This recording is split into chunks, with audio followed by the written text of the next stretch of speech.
Testing, testing, testing, testing, testing. Is this thing on? Is it on? Is it on? We gonna find out in like a minute or two. What? I know. I need to get that. I need to get that. No, it's okay. Don't worry. I'll get it. I'll take care of it. All right. What's up? What's up, y'all? Hello, hello, hello. Let me just see. Can y'all hear me just fine or nah? Let's see. I'm good. All right. I'm gonna just put the gain up a little bit. Just a smidge to make sure y'all can hear me and I'm in the correct levels, not too high, so we're not peaking, not too low, so y'all can understand me. And for whatever reason, this chat thing stay glitching. The YouTube chat, I always have to refresh it for some strange reason, and then it pops out on its own. But for the time being, I'll just look at the chat right here, pop this out. Let's leave y'all right there. But hello everybody. Got the special, y'all already know who this is. Special guest in the back. Y'all already know. Y'all know the vibes. Yeah, I surprised y'all with that Thursday Ask a Neo session. Yeah, I've been experimenting the past couple of weeks on the days when I host it. Like normally Monday has been like the default because that's my day off. But every now and then I'm like, maybe Tuesday. How about Thursday? See what it is.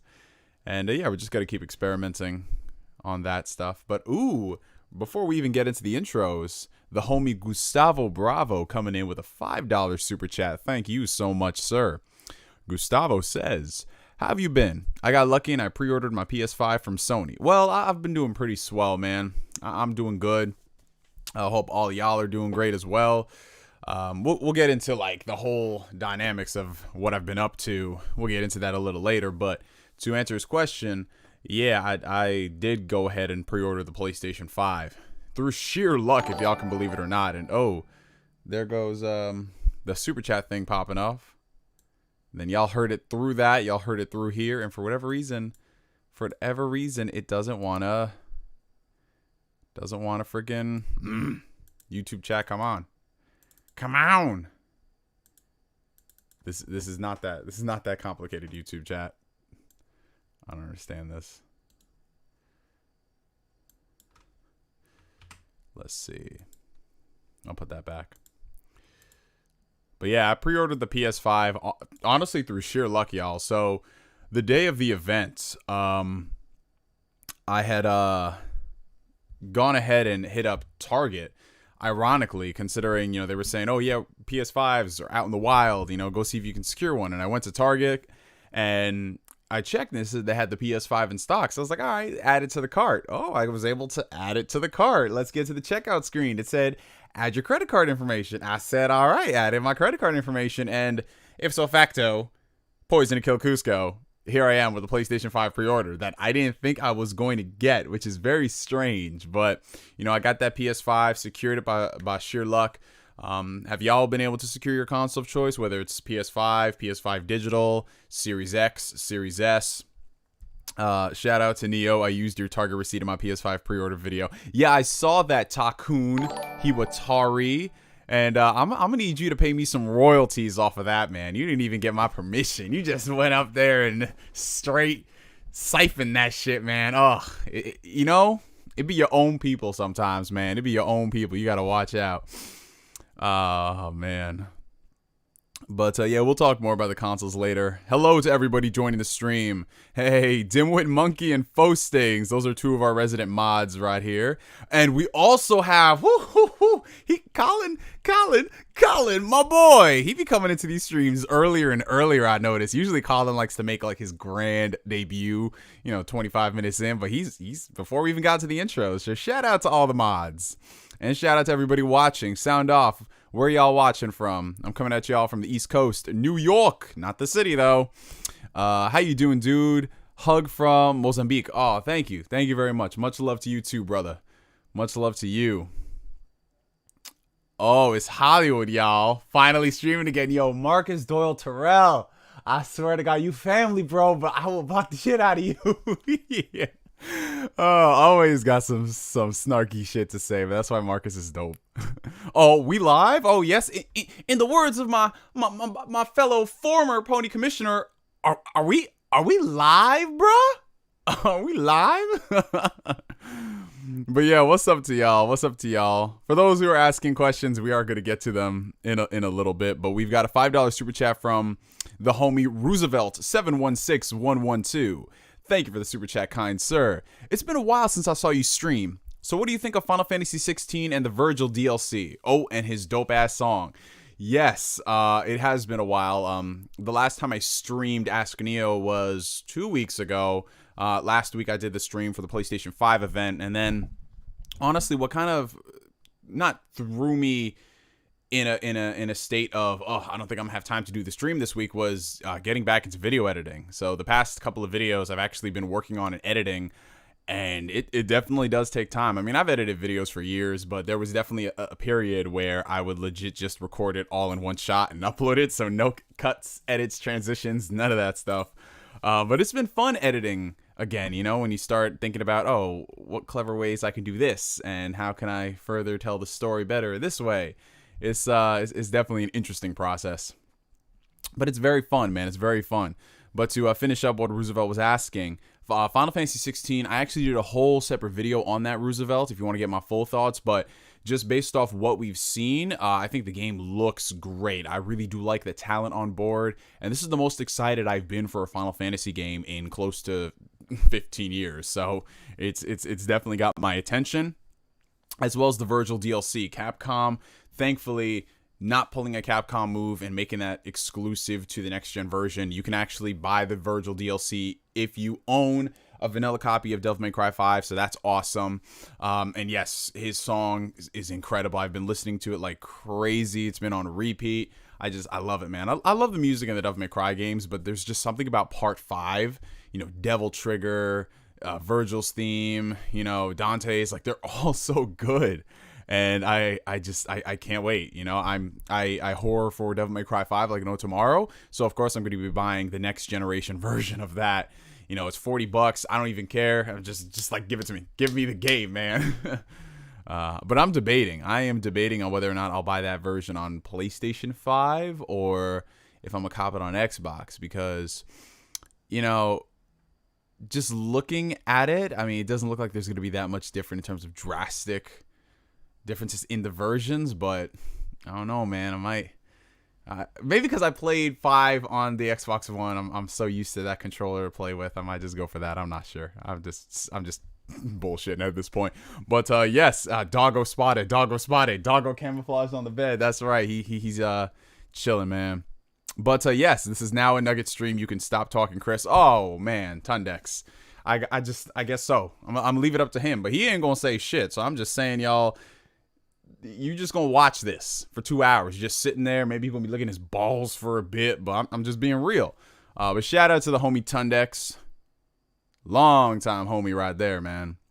And of course, we got the other homie, Danix, coming through. What's going on, Danix? I'm sure you've noticed I've been doing these streams a little earlier, man. I'm trying to accommodate for all the different time zones, because usually when I do these streams, it's around like 7:30 p.m. Eastern Standard Time, 8 o'clock. It used to be a little bit later too, but I wanted to just kind of mix it up, maybe do some a little bit earlier and on different days, just to really give back to y'all and check out, you know, what works best for everybody. So yeah, and the best part is all these are going to be available on playback later, so nobody's got to worry. Yes, this is my dog Nugget. We've officially had him for close to 10 years. We're coming up on 9 years. Neo, your editing is on point recently. Oh, thank you for that, Mexican Zoidberg. I try my best. Can't hate Nate for that. I wish I could feel that much passion for things like that nowadays. Oh, I see. Shout out to Neo from the TIGF group, also known as Terrell. Hey, okay. Someone says, check the Xbox community tab on YouTube. Check the Xbox community tab on YouTube. Let's do that right now. So we are going to check the Xbox community tab. Let's see if they posted something spicy. Go into their community tab. Found a new Player One controller. So they have the Sonic. I'm gonna call it the Sonic controller. They have that there. They have Doom, which is it's a big surprise, but it's not that crazy. Let's see.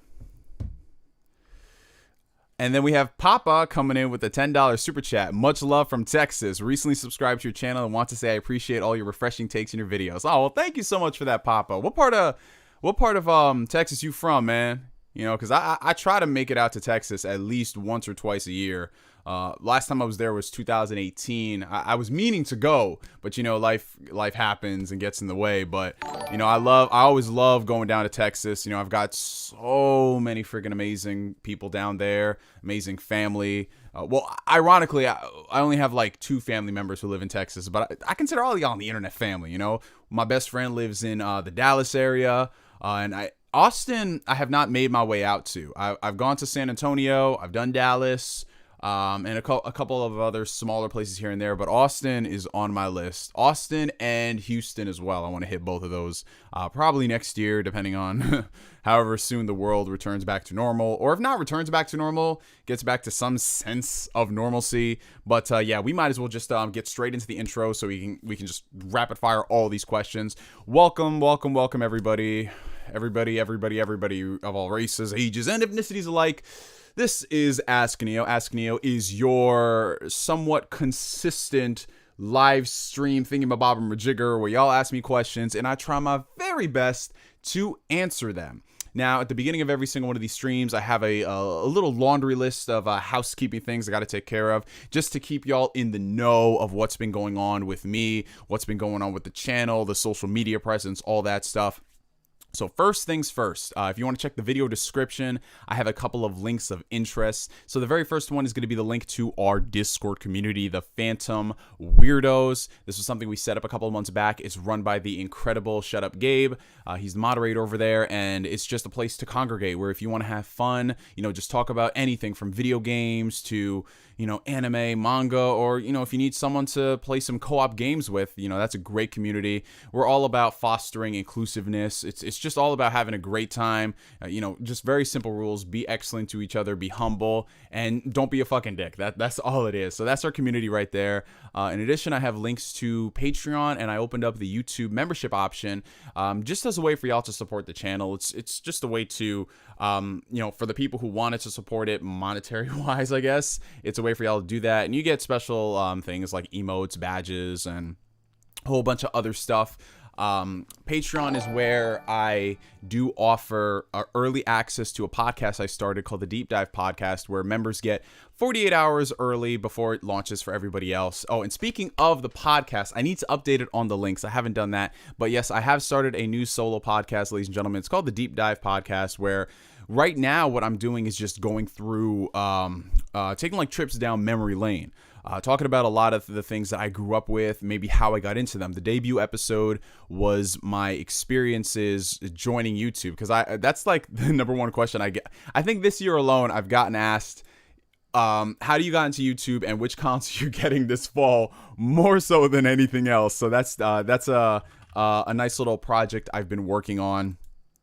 Just like I said, it's evolving as time goes on. The second episode is recorded and edited, and I am ready to make that go live for the Patreon members. I just haven't specified a particular date on when I want to do that, because I'm just thinking, like, should I launch it closer into the weekend or maybe the beginning of the week? Just all that type of mumbo jumbo. But let me go ahead and give y'all the link to this podcast right here. So if y'all want to check it out, it's also available on I want to say it's on Podbean as well, and I have an RSS feed of it as in addition to that. Let's see. Here we go. Here it is. I'm gonna give y'all the link on Spotify, because that's a very people love Spotify. That's like their preferred thing. I'm about to switch over to Spotify. I used to use what's it called? I used to use Google Play Music because I'm subscribed to YouTube Red, and you get Google Music on top of that. But Google Music is going away. It's transitioning into YouTube Music, which freaking sucks that I have to go ahead and organize my entire library and do things like that. But yeah, where was I going? Spotify. Let's see. Here we go. Share, copy link. So I'm gonna give y'all the Spotify link, and then I'll update the description later on, so y'all will be good. So there's the Spotify link to the podcast. The debut episode is there, with episode 2 following in the next coming days. But yeah, other than that, you know, the podcast is just very free flow, free form, nothing too fancy. I get this asked a lot, like, you know, you're taking too long when answering these questions. You know, you don't get to my question for a couple of minutes. I try my best, but y'all have so many amazing questions, and I like to give like a good amount of time on it, so I don't just keep rushing through it.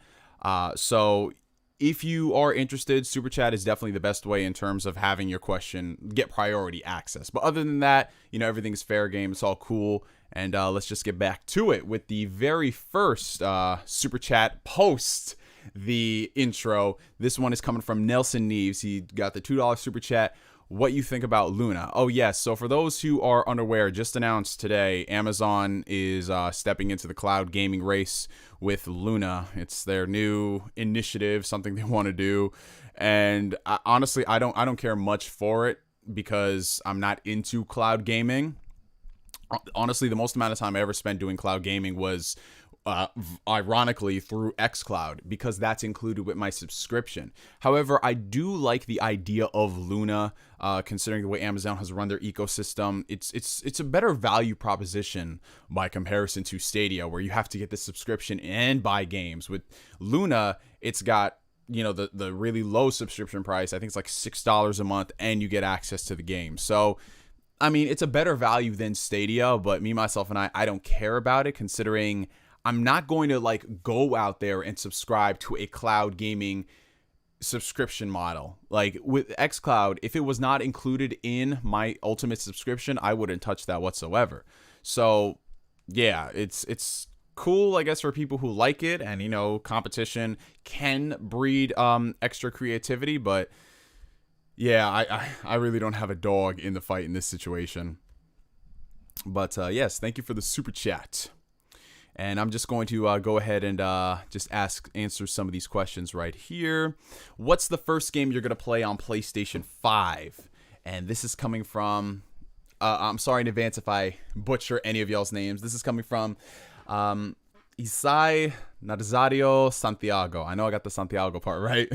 The first game I'm going to play on PS5 is going to be the Demon's Souls remake, because honestly, judging based off all the other PS5 games that are going to be out, that one looks the most next generation to me. I mean, Spider-Man Miles Morales has definitely got its next gen upgrades, but it's still a PS4 game. Tried and true, you know what I'm saying? So if I had to pick, I'd pick the one that was built for the ground up for next generation. But other than that, it's definitely going to be a waiting period in terms of next generation only experiences, because a lot of Sony's first party offerings are they're cross generation, which up until last week we all assumed that they were next gen versions only, which definitely pisses me off. Like, listen, if you want to make the most amount of money by releasing it on 2 of your platforms, cool, just come out there and say it. But when you literally go for 6 months saying this is only possible on PS5, only possible on PS5, and then you don't even announce a PS4 version, you put it in like small tiny print at the end of a tweet, that's disingenuous, man. And Sony deserves all the flack for that. I don't care if their version, their PS5 games look more next generation. It's still being held back by that lowest common denominator. And it's so funny because we had this conversation about how, oh, the Xbox One S is going to hold gaming back. And then now it's like, oh, well, they're developing games with a base PS4 in mind. So I guess we're all holding gaming back right here. But yes, shout out to the mods in the stream right now. We got Fostings, Dimwit, Danx doing a fantastic and wonderful job. The mods here, I've instructed them to go about their ways of doing things. It's just very simple, y'all. I'll try my best to get to the questions, but it is going to take a while. So as Fosting says, don't spam it. I'm just going down the list. Alrighty, let's see.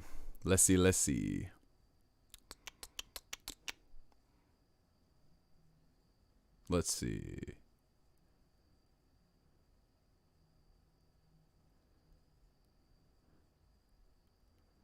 Do you think Google will cancel Stadia? Honestly, Wolf, I'm not too surprised if they do, because has Stadia really made an impact? I'm talking about an honest to God impact. Stadia has been out for what, almost a year?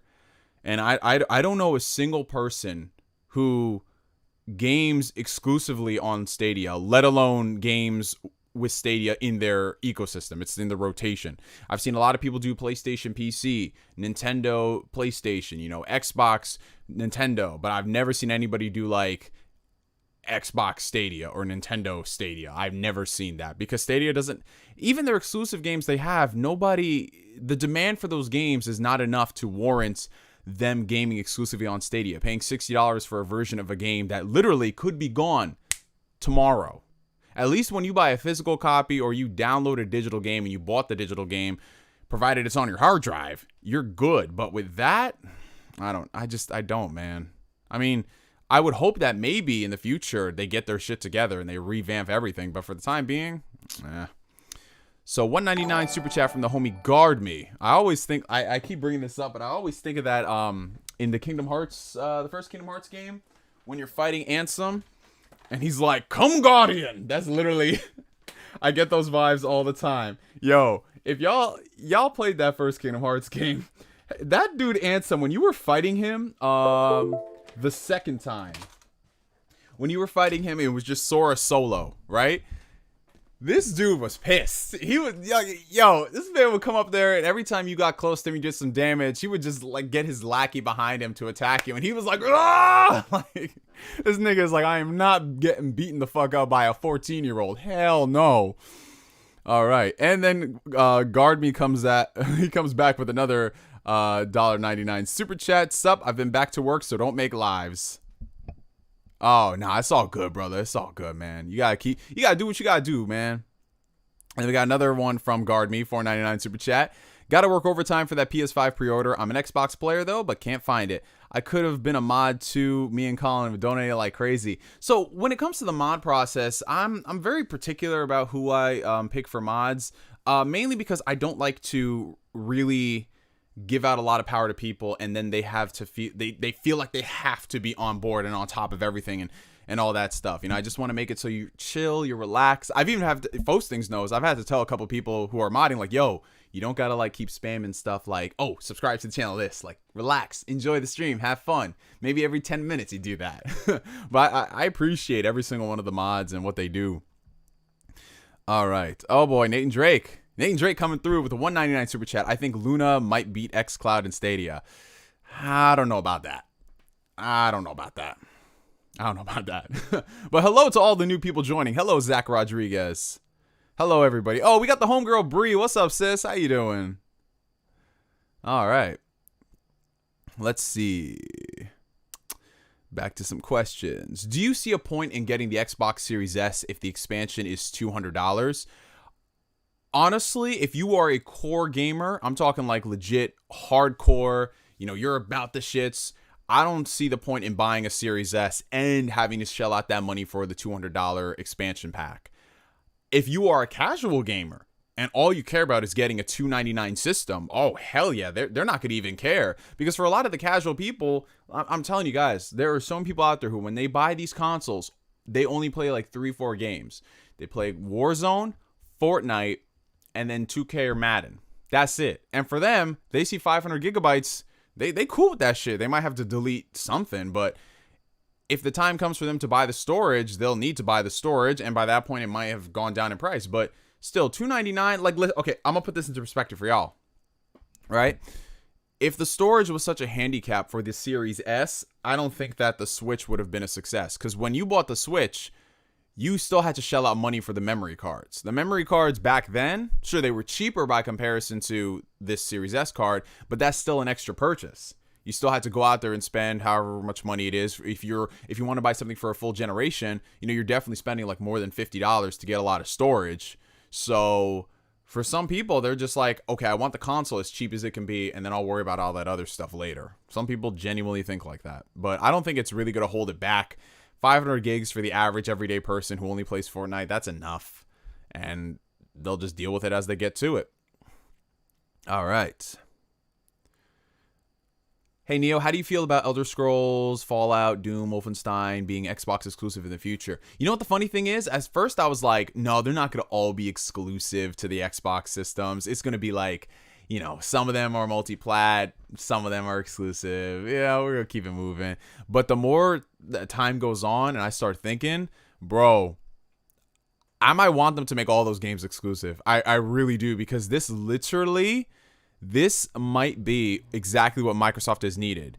Giving incentive, long-term incentive. Like, sure, in the beginning, some of these games are going to be multi-plat. But if long-term, you know that you're going to have to get Xbox or a PC to get these games, get all the Bethesda games, that is a powerful, powerful statement. I know a lot of people like to say, oh, well, no one cares. Some of Bethesda games have been mid, you know. It doesn't matter. It does not matter. Like, seriously, you know how many people are going to go out there and line up to buy the next Doom game or the next Elder Scrolls or Starfield if it ends up being a good game? I'm telling you, like, I want Microsoft to make all those hella exclusive. That would be dope. That would seriously be cool. Let's see. And then we have a $13.99 Canadian super chat from Colin, my boy. What do you think of the 3DS being officially discontinued? Also, what do you think of Shin Megami Tensei 4? I finally got back into it after a long time. My goal is to play and finish Apocalypse and Strange Journey. Well, Colin, thank you so much for your support, brother.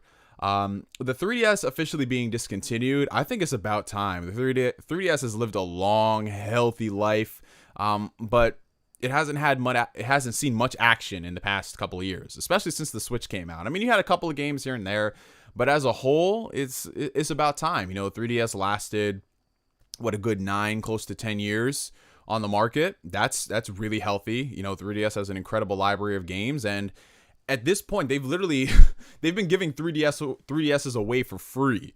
Like, you can go out there and you can get yourself a 2DS for like, what, under $100, and it comes bundled with a game. Sure, it's probably not gonna be like the best 3DS that you could get, but still, that's a good incentive. 3DS was an amazing system. And Shin Megami Tensei 4, great game, one of the best you can get on the 3DS. It's not my personal favorite SMT title, because I definitely do think it was very uneven in a lot of respects. But it's still a good game worth playing. And, you know, for all the people out there who are hyping up Shin Megami Tensei 5 and Nocturne Remastered, I mean, y'all got 3DSs. Y'all can play SMT4. Have fun with that. But yeah, it's got some good games on there. You've got a lot of good JRPGs on the 3DS, a lot of good visual novels. It's awesome. Man, I remember when I got my 3DS XL. I got the red one. I got Project Cross Zone and Fire Emblem Awakening. Woo! Telling you, the amount of fun I had with Fire Emblem Awakening, man, great. What's up, Neo? Sorry for being late. I'm busy getting this new job. Hey, you good, J-Mac? It's all good, brother. Congratulations. That's some life gains right there, man. Happy to see that. Oh, okay. Take it easy, Trip. Have a good one. All right. Let's see. Let's get to some more questions. You the man, Neo. Nah, you the man, Lou. But yeah, the whole pre-order situation, just to compound off of that, because a lot of people are asking.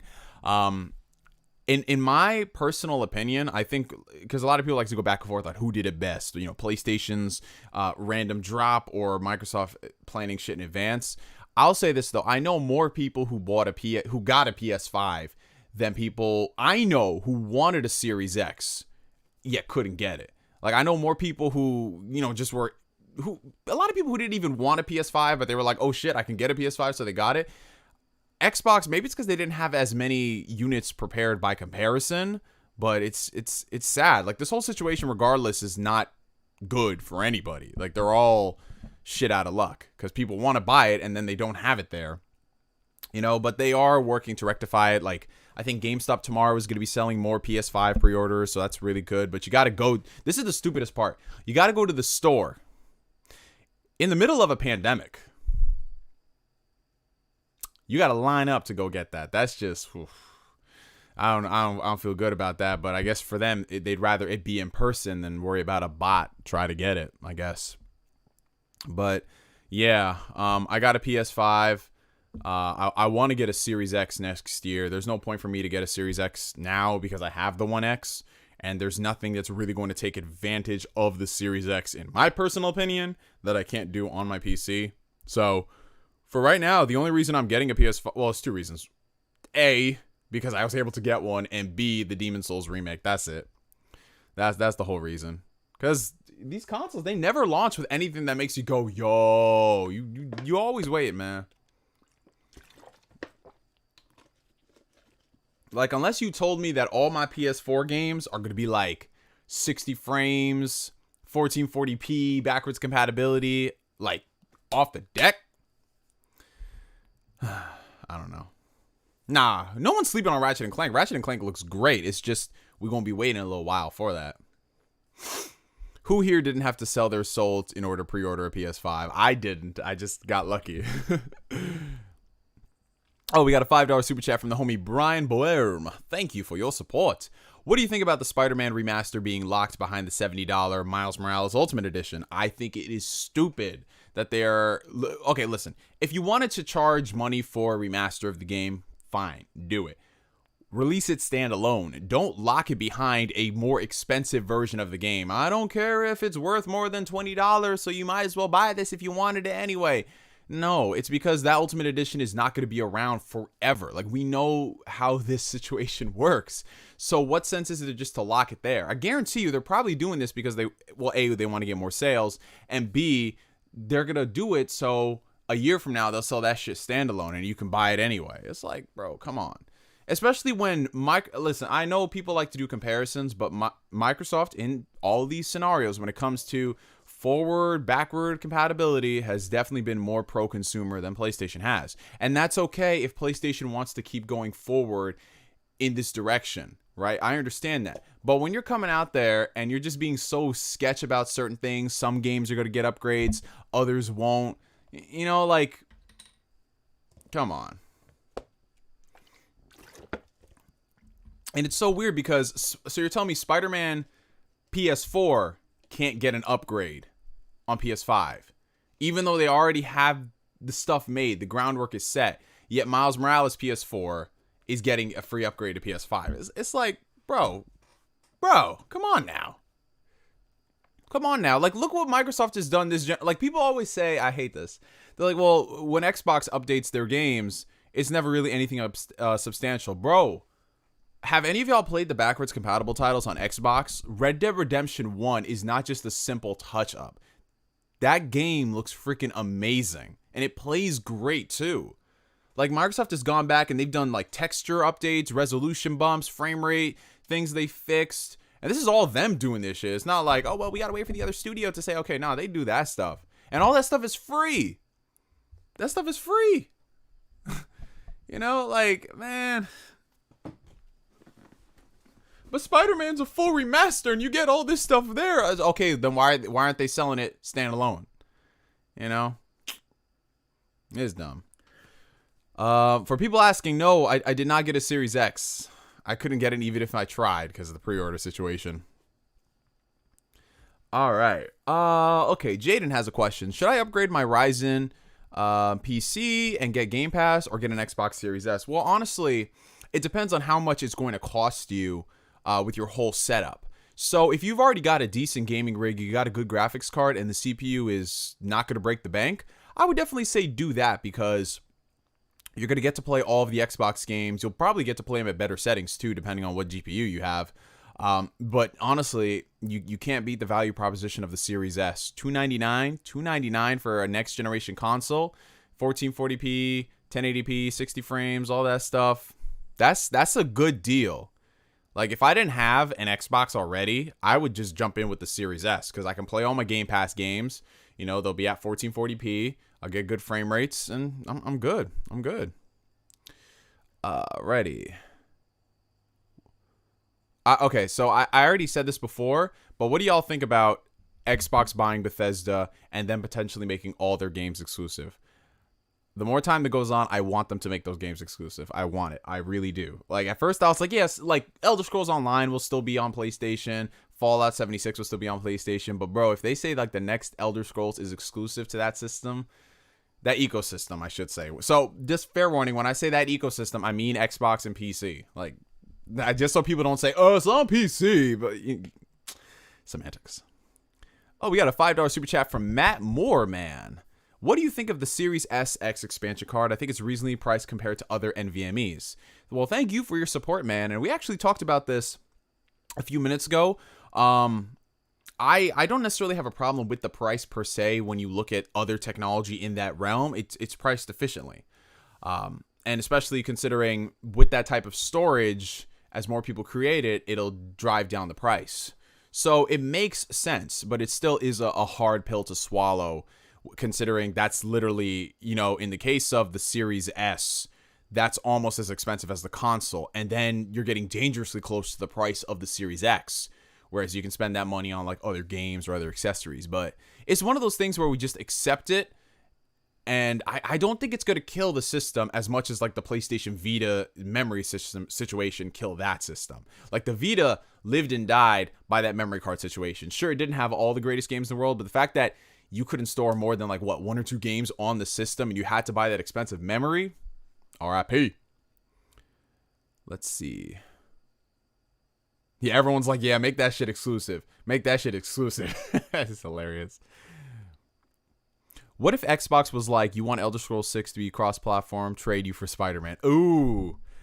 Sony would be like, oh yeah, you can have Spider-Man. You can have the Marvel Avengers game version of Spider-Man.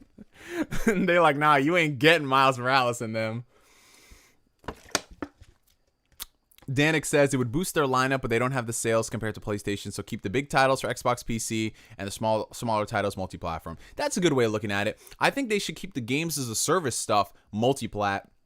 Maybe the smaller titles multi-plat, but that big stuff, the incentive, like the why we're here titles, put that on the series, on the Xbox systems.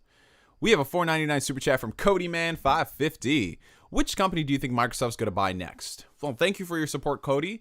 And in terms of like who Microsoft would buy, so Nadella and Phil Spencer have made it clear that they are still in the market to acquire new studios, maybe not on the level of Bethesda for $8 billion. But if I was Microsoft, I would definitely take a step back from all the acquisitions and really take the time to nurture all their studios, which they already are doing. But I would love for them to... We really get to see a lot of the smaller studios get nurtured and they become on bigger levels, like Obsidian, NXile, Compulsion Games, the Initiative. Like we all know they're working on stuff, but I would love to see those studios really get to flex their creative muscles, give us different experiences, different genres, potentially work on each other's franchises. I think that would be so dope. Like since now they own Bethesda, imagine if they took the id technology that powers Doom and they used that for other games. Like my dream is literally id Technology's engine working on a new Perfect Dark. And I already know that the Initiative is most likely working. That's their secret game. But it's just a man can dream, A man can dream.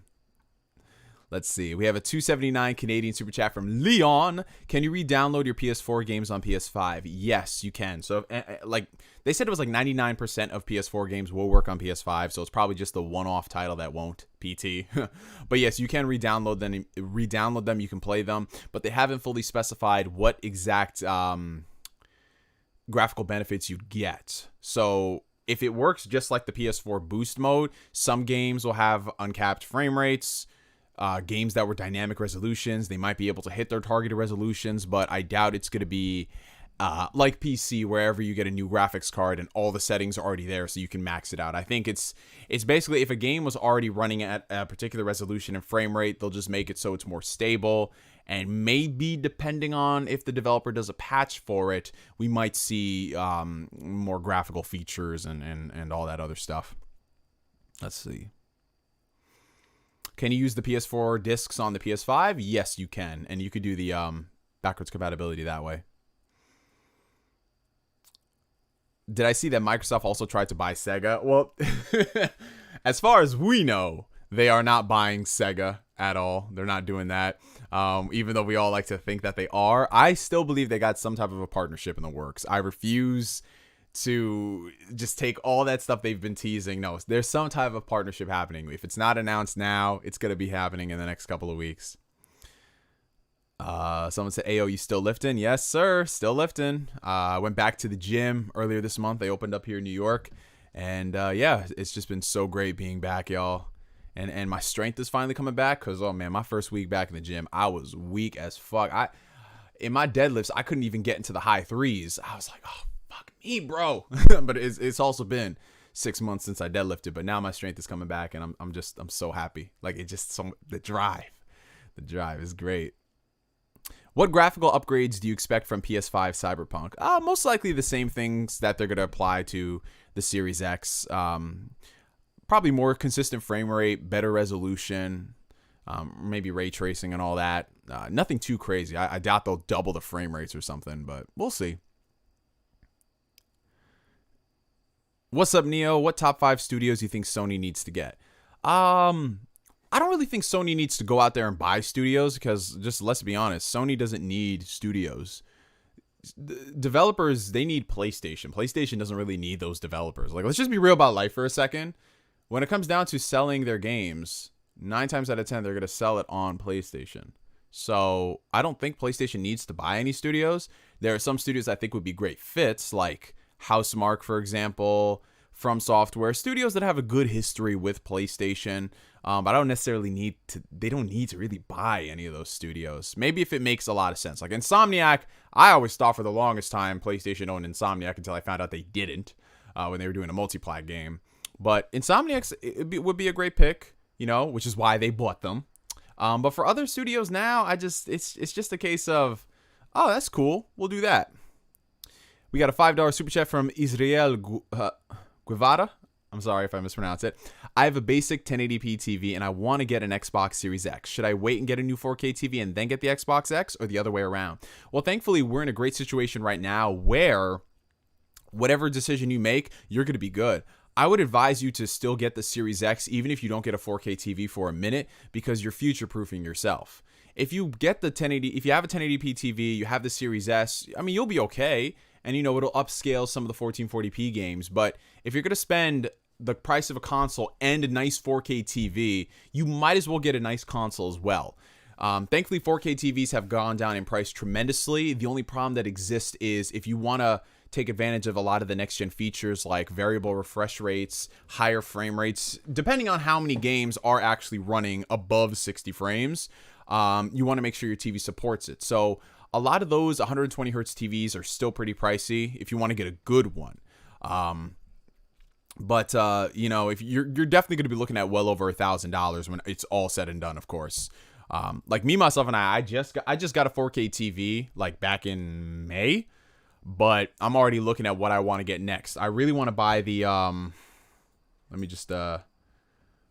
let me just pull this up if you guys want to see which TV I want to check out. And I'll get to your super chat right now, Corey. I haven't missed you, bro. I want to buy, because my price range for TVs right now is like $1,500. So I was going back and forth between the Sony or the LG 55-inch Class CX OLED 4K, which is going to be this one. I need to get my second monitor back, but it's this one right here, as y'all can see. So I'll probably want to buy this one because I have a 55-inch right now, so this will just fit nicely into that spot. And then I'll just probably give the old TV, I say the old TV, but the few months old TV to my mom because she needs a new TV desperately. But she doesn't care about TVs, but I think when she gets a new one, she'll be like, oh yeah, I'm balling. Let's see. So we have a $4.99 super chat from the homie Corey Gryffindor. What's going on, brother? I mentioned a while ago I've been drawing using Photoshop. I drew Johnny Bomb from 70S and Luffy, and they're all on my Instagram. Corey Gryffindor. Oh, I want to check that out, bro. Yeah, let me see that, Corey. I really do like your name, bro. Corey Gryffindor is just so dope. It's got like nice appeal. It's on your Instagram. Oh, and you drew Bond from Seven Deadly Sins. Oh, snap. Killing it, bro. Keep killing it, man. Keep killing it, bro. I always make sure to foster creativity. That's the best thing. We need more of that. All right. Bro, never sell yourself short, man. Just keep on keeping on. Yeah, get the CX. I've had the 65 inch. Yo, I love this comment. Get the CX. I've had the 65 inch for 2 months. It's outrageous. I love when people use extravagant words to describe stuff. Nice. So everyone's saying get the CX 65. Yo. All right, y'all. If you like I said, wait, get a TCL 4K 55-inch Series 6. They only like $550. That's the TV I have now. That's the TV I bought. Amazing TV for $600, might I add. But I'm just like I always want more, man. It's terrible. This is why I took a break from PC gaming, because nothing was ever enough, and you wanted to keep upgrading for 15% more performance. Yes. Oh, God. Well, we got a $5 super chat from that fool named Hijinks. Oh, I like that name. Amazon just announced Luna today, so you know they'll be looking for studios soon, as well as Google. Microsoft acquiring studios now is a smart move. Absolutely, bro. And I'm so glad Microsoft bought Bethesda, because whatever people think, I'd rather Microsoft own Bethesda than Amazon or Google. Like, I'm just being real about life for a second. Could you imagine if the next Doom was cloud streaming and shit? Oh, God, I would hate that. Oh, stay away from TCL. They don't last and they aren't as good. TCL is a nice entry-level 4K TV brand. They're entry-level. They're not like great, but you know, they're good for what you get, man. But of course, LG, Samsung, Sony's, they'd be nice. $2 super chat from Jesus Sosa.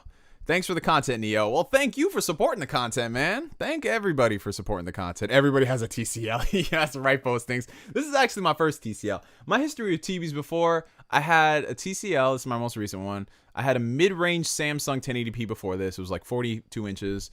Before that, I had a Sharp TV. I had a Vizio TV. I had a Dynex TV from Best Buy.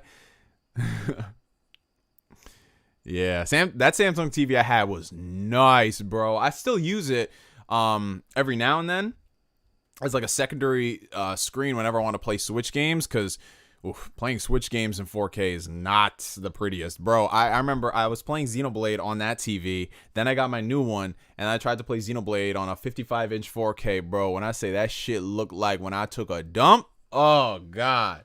It was not pretty, man. That's why I need that 4K Switch like yesterday. Yeah, I need to get a soundbar too, y'all. I got to do a full systemic upgrade. Oh, God. Just Brahms. Hey, Neo, what do you think of the controversy behind the new Hogwarts game and people boycotting it due to J.K. Rowling? Well, Just Brahms, good to see you, brother. I missed you, man. And the controversy with J.K. and this new Harry Potter game, it's inevitable. It doesn't matter what piece of Harry Potter media comes out, whether it's a new movie, spin-off, or this upcoming game. People are going to throw a fit because J.K. Rowling is attached to it and she's going to be making money off of it. She's not working on it. She doesn't have any creative say, but she's still making money considering it is her license. She created Harry Potter. I just think it's one of those moments where you have to separate the art from the artist. But I can totally understand people not wanting to support her, like, financially. I get that. But that means you can't buy the game. You know, you just gotta stick to your guns. I'm still gonna buy the game because I don't care about what J.K. Rowling says, for the same way I don't care about what Kanye says. If they make good stuff, I am going to watch it and I'm gonna support it. If the stuff that they say is kind of like, okay, don't just put this into your work, just leave it out of it, and provide you're not harming people and you're just being a troll, I'll accept it. It's one of those things where you kind of have to, well, you didn't kill anybody, you didn't touch anybody, you didn't, it's like there's levels to this stuff. There's levels to this stuff where it's just like, I'll be like, yeah, no, you're terrible, you're horrible, but it's like, it's a Harry Potter game. I mean, either way, no matter what decision you make, somebody's gonna cancel you. I'm definitely canceled for what I've already said, so I just accept it. I'm about to be playing the Harry Potter game, man. We'll get the new Harry Potter game used just to be safe. That's right, Danix. That's a good idea. All right, we got a $10 super chat from CPK333. What's up, Neo? Are you watching any shows or anime right now? Yes, in fact. So as y'all know, I'm continuing my rewatch of Better Call Saul in order to catch myself up to the recent seasons. I'm 2 seasons behind, so I'm so excited because I love Better Call Saul. In addition to that, I started Cobra Kai 2 weeks ago. Finished up the first season, I think, in the span of 2 days. Such a good show. Cannot wait to start season 2 and then wait like everybody else for the new stuff.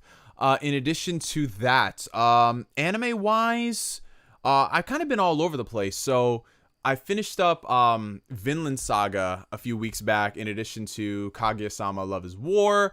I did my videos on that. I just now have to edit them and then have that stuff uploaded and release it, because there are some people out there who want to see like my reactions to those things and to talk about it. But yeah, for me, it's just been, I haven't been watching like consistent anime series. I've just been doing a lot of rewatching of just classics. Like I turned on Tenchi Muyo the other day and I was watching that. You know what I'm saying? Like, do you know y'all when y'all just turn on something, you put on a couple episodes, you don't even mean to rewatch it, but you end up rewatching it? That was me with Tenchi Muyo yesterday. All right. But yeah, let's get back to some questions.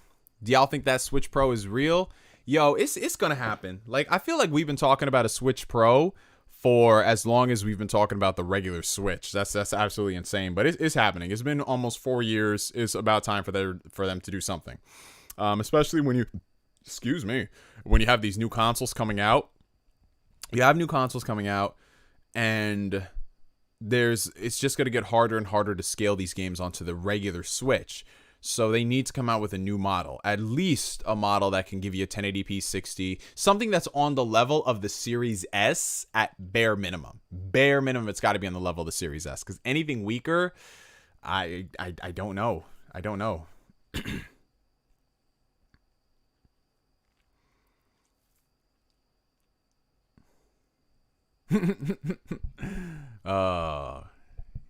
Yeah. I love all the talk about Cobra Kai. It's awesome. You checking out Genshin Impact? I probably will. Hey Neo, did you see the Tokyo Game Show trailer for Nier Replicant? I really like the redesign. No, I haven't. I need to watch it later on. I just need to like sit myself down and put myself in a state to absorb any type of Nier content. Do you think Xbox will benefit from buying Kojima? Buying Kojima? You mean like buying Kojima Productions? Well, I mean, it would definitely be a surprise, but I think Kojima does not want to be acquired. I think he wants to just do these partnerships and have other people pay for the games he makes rather than be bought out completely. Because all I'm saying, y'all, is all it takes is just one new guy in charge to fuck shit up. And if they don't click, it's a problem. So yeah, I don't know, and I don't even think he'd be like a great fit for Xbox. You know what I'm saying? It would literally just be like, hey, we have Kojima and we have Kojima. I don't think he's really going to do, unless his next, listen, Xbox don't need no Death Stranding. Xbox don't need no Death Stranding. Like, there are tons of other games I'd rather see on Xbox than Death Stranding. Let's see.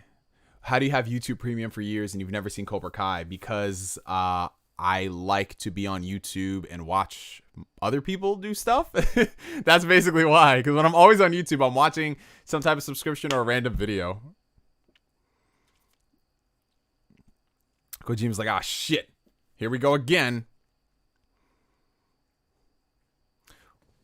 Because I didn't watch Otaku, and that's it, bro. And it's easier to digest stuff on Netflix. Yo, Neo, what Bethesda IPs do you think will be exclusive to the Xbox versus what won't be?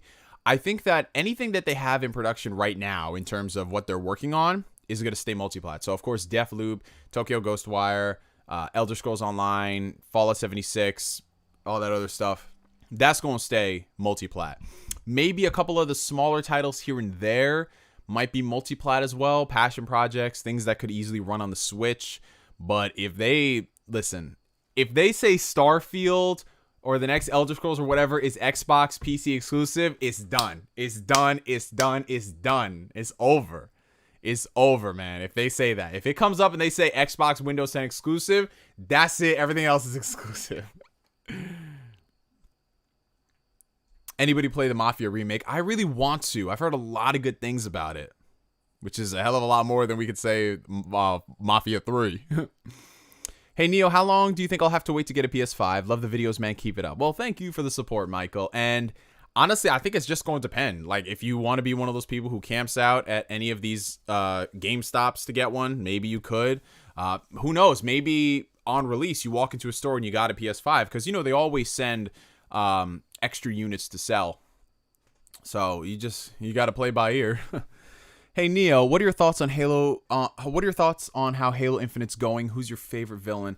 So, in terms of the Halo Infinite development process, I really don't have any thoughts on it because they haven't said anything since it got delayed. So, I think, if all is going according to plan and development is fine, then we could see this game end up being in a lot better state than it was this year. That's what I have hope for. But I am still a little precautious considering it's so weird that Microsoft was like so gung-ho, like, yeah, we're launching Xbox with Halo. It looks great. It's amazing. And they didn't anticipate the reaction to it it's kind of strange because they still had all these marketing deals in place. So it's not like they knew they were going to delay it. No, they delayed it because of the public backlash. So we'll have to see.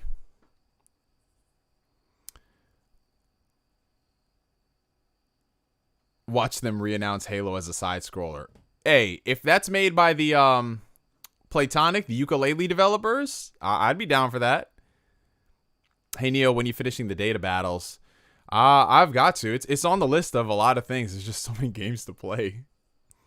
But I gotta max out my Sora first. Let's see. Persona 6 Xbox 420 exclusive. Now that's what I call lit. What do you think about Rocket League and Fortnite collaboration since Epic Games now owns Rocket League? Hey, why not? Fortnite is a crazy game. I never thought we'd see Thanos and John Wick in the same game, but here we are. Are you going to get that Ori collection on Switch, though? I actually pre-ordered it the second it was announced, but now I'm kind of having second thoughts considering they just came out with a physical version that's not the limited edition, so I don't have to shell out $150. I don't know. I might want to keep that pre-order. It's so nice. Craig needs to be a character in the game. Oh, absolutely. Listen, if Halo Infinite comes out and we don't have some type of Craig representation, that game's gonna flop. They should put Craig in Deathloop for jokes. We just need more Craig. Listening to your show and gaming at the same time. Just wanted to check in. Great show. Oh, thank you so much for that, Game Genie Prime. I appreciate that. What are y'all doing right now? I just want to get a good head count. We got someone playing games. I know some of y'all driving home from work. Some of y'all are at work listening to this. Making dinner, taking a shit, masturbating. What are y'all doing? Let me know. There's going to be an achievement where you kill Craig. Well, I ain't going to get that achievement then. I guess I'm never finishing the campaign. I'm never finishing the campaign because I'm not killing Craig. At work, chilling, playing Avengers. Just had a morning workout. Name Drake's like, I'm just laying down, man. I'm chilling. Cold Steel 2. Nice. Editing photos, chilling, reading the chat. Who's Craig? Damn. Taking dabs and playing Mario Sunshine on Switch. Hey, that sounds lit, bro. Just came home from work, and now I assume he said masturbating to your voice. Well, there you go. I told y'all. Playing Fall Guys. I almost have the Platinum Trophy. Oh, that's awesome, Mario. That game is dope. Do you play Destiny? I just finished it. I actually just started Destiny 2 last night. I'm hoping it'll stick this time. But hey, it's a free game. So it's a free game and all the expansions are on Game Pass. So that's like amazing. Going to pick up the wifey from work. Hey, that's what I like to see. That's what I like to see. Playing Yakuza. My man. When is Neo going to join the Weapon Wheel podcast? Well, I've been on a couple of Weapon Wheel episodes. I love the guys over there. BG's great when he's not pissing people off and getting himself suspended on Twitter. But I love Weapon Wheel. BG always tries to get me on the show. It just comes down to the scheduling. I'm usually always at work whenever they have their sessions. So that's why I'm not on the show. But it's always a great time when I go on there. Yeah, they announced another live-action Yakuza movie, which is interesting. Game Pass has 3 Yakuza games in it. Should I play them? Yes, because Yakuza is awesome, and the fact that it's on Game Pass just makes it even better. Y'all got no excuse. Hello to you too, Rescue Squad. Welcome, welcome, welcome. Neo, do you think Spiderman will ever come to Xbox? I don't think so. I think y'all have to get a PlayStation for that. It might come to PC. But you might have to get a PlayStation. Dude, why do you follow so many PlayStation fanboys on Twitter? I follow all different kinds of people on Twitter. I follow entertaining people on Twitter. And I follow people of differing viewpoints. Are some of them fanboys? Sure. But they're fanboys of PlayStation just like they're fanboys of Nintendo and Xbox. And at the end of the day, a lot of these people I follow, I actually talk to them in the real, outside of this gaming shit. And they're actually good people. I think that's the difference. That's the distinction a lot of people have to make. Because this is all entertainment at the end of the day. You know, like Jack Move and BG, they'll have their back and forth disagreements and arguments, but they still cool peoples. You know? And that's how I am with a lot of people. Provided you ain't getting personal and doing some like shady shit, you know, I don't mind that. Like, I'm not gonna, like, somebody asked me, why do you follow Kid Smooth? Because I've talked to Kid Smooth. Kid Smooth outside of this gaming shit is actually a cool dude, just like everybody else. And that's how this shit is, you know? How have I never seen your dog? Well, now you see him. He's on almost every stream. Almost. Not all of them, but almost every stream. And he's always sleeping, so. And now he's awake. I told y'all he's been not scratching, but he's been biting his not his rear end, but he's just been biting around that area where his tail is on top. So we probably gotta take him to the doctor, see what that's about, because he's been doing that for like a while. So, but yes, that's the Nugu. That's the Nugu. Yeah, that's why I never let it get crazy. You know what I'm saying? Like, when I see some folks get wild with this console war stuff, I'm just like, no. There's no way I'm going to be shouting and screaming and crying over a piece of plastic like that. Unless somebody breaks my piece of plastic. That's the only difference. Yeah, we talked about Amazon Luna. We talked about it. Any Dragon Quest love here? Been playing through them again. Oh, awesome, Dimwit. Yeah, I love Dragon Quest. Where's my shirt? I just had it. It's over there. But yeah, I can't wait to I'm gonna play Dragon Quest, bro. I bought this game on PlayStation. I bought this game on Switch, and I'm gonna play it on Game Pass, man. But there's a benefit to me playing it on Xbox with Game Pass. Number one, I don't gotta pay for it, and number two, I can play it at its full resolution, because I love the Switch version. It's great in terms of content, but that resolution is a little low. And you definitely notice it for the stylistic, artistic games. Destroying a PS4 because Genshin Impact is similar to Legend of Zelda Breath of the Wild. Yo, when I saw that dude destroy a PS4 because Horizon came to PC, I was like,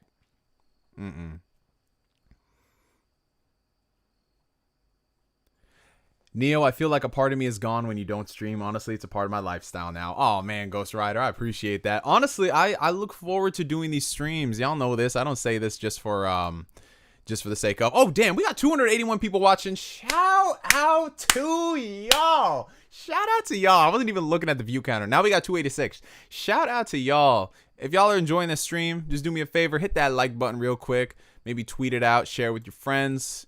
And that's how we can just keep this family growing. We just hit 61,000 subscribers, which is freaking amazing because we just hit 60,000 subscribers not too long ago. And yeah, that's what's up, man. Yeah. People be destroying their consoles, Maddie. It get wild around here. Do you watch pro wrestling? Not as much as I used to, but I do keep tabs with a lot of the stuff that's happening.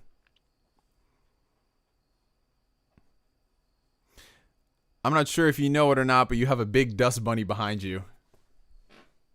Talking about this little guy right here. You say he a dust bunny? Nugget. They calling you a dust bunny, bro. You see, y'all just caught him. Y'all just caught him when he was just doing something. Right, Nugget? Look at the peoples. Say hi to the peoples. Now he's just staring at y'all. Look at him. He just made himself freaking comfortable here. Man, I'm telling you, dogs. Dogs, man. Put Nugget on the mic. Yo, Nugget, you want to come on the mic? He's like, nah, B. That ain't it. Ooh, we got a $5 super chat from Choppa Man. Did you get your Sony pre-order invitation in your email? No, I didn't, man. Which is terrible. You know what it is? There's someone at PlayStation who's just like, nah, this man be stepping for that Xbox. Don't give him no pre-order. I wanted to pre-order. I mean, maybe it is in my email. Let me see. Let me not begrudgingly attack Sony for something they might have done. All right, let me see if I got something from PlayStation.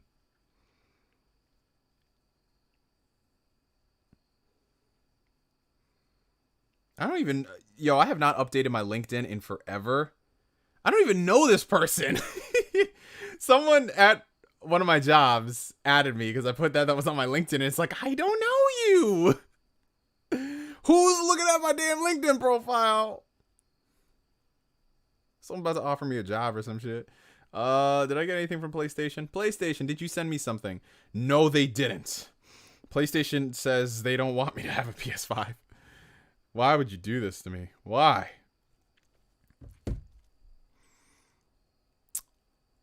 Yes, I got a PS5 pre-order. Oh god, I feel so sad now. Did anybody get a PlayStation email? I feel like some people did, but I'm not cool enough, I guess. Neo, do you think the next God of War is going to be cross-gen? If that game comes out at the end of next year, I could see it being cross-gen. Because what's the difference between Horizon and God of War, and why one is cross-gen and why wouldn't the other be? Like, I feel like it might be. But the fact that they haven't shown any gameplay yet leads me to believe that it might not be. It could be further off. I don't know if it's going to hit the end of 2021. I realistically don't. I think it's going to be early 2022. They might go for that May date again. Because if they were to launch Ratchet & Clank, Horizon 2, and God of War sequel in the same year, not counting any of the other stuff they got, bro, that's going to be a stacked year. Yeah, but I'd want it to be next gen only. Whatever happened to Rare? Well, a lot of bad things happened to Rare. Microsoft bought Rare. Everybody left Rare. And then Rare was just... they tried making games. They didn't work out. Then they did a lot of Kinect stuff. They did Sea of Thieves, which is a better game now. It's a much better game now. And they have that new game, Everwild, which looks interesting. But, yeah, I don't know if the Rare acquisition really paid off for them like that. Because when you think about it, like, yeah... I think their most successful games at Rare were either the Kinect titles or now Sea of Thieves. Everything else, I don't think it really did much for them. But Sea of Thieves is straight killing it. That thing is always on the top list, man. And they just added in dogs. So they be doing the thing with that game, man. It just sucks it took a long time for it to get good. Nah, Sea of Thieves, yo. People love that game, bro. People love Sea of Thieves. And it's got some of the best water physics I've seen. Nugget in Sea of Thieves. Just look at him chilling. Viva Pinata. Oh, they got to bring that back. Viva Pinata.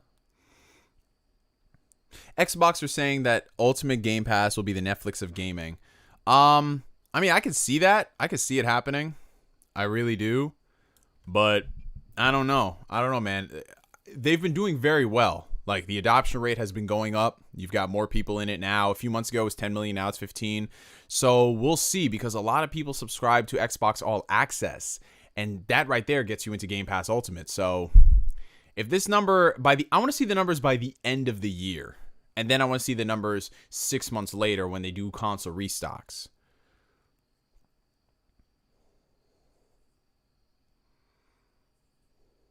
If Game Pass is filled with indie and shovelware titles, then how the hell did they go from 10 million users to 15 million users in just a few months? Obviously, people are subscribing to Game Pass if the numbers are jumping up that quick. Oh, God, Doritos Crash Course 2, yes. I want them to bring back 1 vs. 100. Y'all remember that game? One of the best games on 360. Loved it. Remake Blue Dragon. I'm down for that. They just got to make it a good game. Because Blue Dragon, I get flack for this, but Blue Dragon was one of the most boring RPG games I ever tried to play. Congratulations on making it this far. Thank you, Kamen Rider. Appreciate that. $5 super chat from Chopperman. I'm sad that Dead Space 4 wasn't announced and there's no update on Dying Light 2. Bro, what is going on with Dying Light 2? Didn't they announce that game like 4 or 5 years ago or something like that? It's been a minute. And they haven't said nothing, and it kept switching developers. Dying Light 2, Dead Island 2. I don't even know. I wouldn't be surprised if they just make them next gen only, man. Quantum Error is coming to the Xbox. It used to be PS5 exclusive. Okay. Yeah, I did hear about that, yeah. Yeah, and Doom Eternal, y'all mark your calendars. October 1st, Doom Eternal is coming to Game Pass.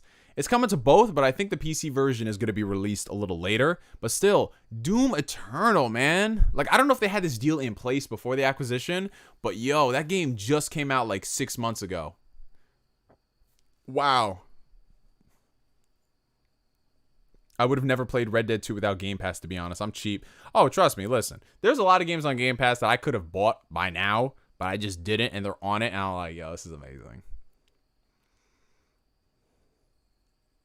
Game Pass is a better deal than paying $70 for a new game. It absolutely is. Like, I don't see how people would be like, listen, I get it if it's a game, like, Persona, even if this is on Game Pass, I don't give a fuck. I'm buying it, you know? Like, I'm always going to show up for certain franchises, but if I'm being real, I ain't buying no Days Gone for $70. I ain't buying a Days Gone 2 for that much. If that thing was on Game Pass, oh, hell yeah. Like, certain PlayStation games, I'm going to buy day one. You know, I'm going to get the Ghost of Tsushima. I'm going to get the next Naughty Dog. I'm going to get the next God of War. I am not going to be buying, like, freaking, like, random stuff I know I'm not even going to play much, you know? Games on Game Pass actually makes the sales of them go up. Yeah, I've heard that before, especially with a lot of the indie developers. They're saying that when we launch our games on Game Pass day and date, we see tons of sales, which is so surprising because a lot of people said it's going to be the opposite. That, oh, you're giving your games away for free. How do you make money? But evidently, people be making money, man. I don't know. And I look at it like this, y'all. I'm not here to play armchair analyst on whether or not this is sustainable. I don't get paid to make those decisions. I'm going to enjoy it for all I can. So when someone comes to me and they say that Game Pass is not sustainable because you're giving away Gears of War 5, a $60 game in a service where you pay $10 a month. Nigga, so? Like, what the fuck? If I was a parent and I saw that, I don't have to go out there and buy $60 games every month, I'd be like, yeah, $15 a month? Oh, fucking do it. Set it up, man. Let's go. Like, why are we still talking? But some people, they view that as a bad thing. Listen, we don't work for Xbox. Let's enjoy it while we can. If it wasn't for Game Pass, I would have never touched Yakuza. I've heard that story so many times from Xbox gamers, and that's awesome, and I'm glad. Like, I don't see when people say that as a bad thing, like, oh, Game Pass ain't sustainable. I was like, okay, it ain't sustainable. I'm enjoying it as I can then. Fine. Yeah, it's just like, yo, man, and like when I see that, I'm like, yeah, man, yeah. But I'm gonna go step off my high horse. We've got a couple of super chats here. We have a $5 super chat from Asbelant. Imagine Scalebound returns, but Series S exclusive. How would they make that a Series S exclusive? But nah, listen, if they wanted to do something crazy, they would just get back with Platinum Games, hash out whatever shit they had, and they would give us Scalebound on the Xbox Series X. And the S and the PC. That would be incredible. If we pull up to the next E3 and we see Scalebound come back and then Phil Spencer's just like, what up, bitches? That would be so fucking dope. And we have a $5 Australian super chat from the homie Valkian24, a.k.a. Mookman24, a.k.a. Maddie from Down Under, a.k.a. Doc Messiah 24. I don't want to see Microsoft acquiring Sega, but a partnership that involves Jet Set Radio Future would be freaking lit. Would you agree? Absolutely. If they listen, I don't care if Xbox acquires Sega or not, but I would love for them to do some type of a partnership. So in my ideal situation, if Xbox was to partner up with Sega, it would be to really, first off, bolster Xbox's presence in Japan. So partner up with Sega to market the system. Do that. And in turn, Sega's entire catalog of games, everything that they've released on Xbox, make it so it's backwards compatible. So things on the original Xbox 360, make them backwards compatible. Do any type of upgrades you want to do in terms of the performance. And also start bringing over a lot of classic Sega games to Xbox. Bring over the Persona franchise. Keep bringing out the Yakuza games. Go ahead and start investing in maybe other titles if Sega wanted to make it. Just be like, hey, we'll provide funding for it. Like, there's a lot of stuff that they can do partnership-wise that doesn't come with them having to buy Sega, which I think would be amazing. Like, seriously. Dude, Atlus's catalog. Dude, listen. Okay, I'm going to say this much. If I keep saying Phil Spencer because he's a scapegoat.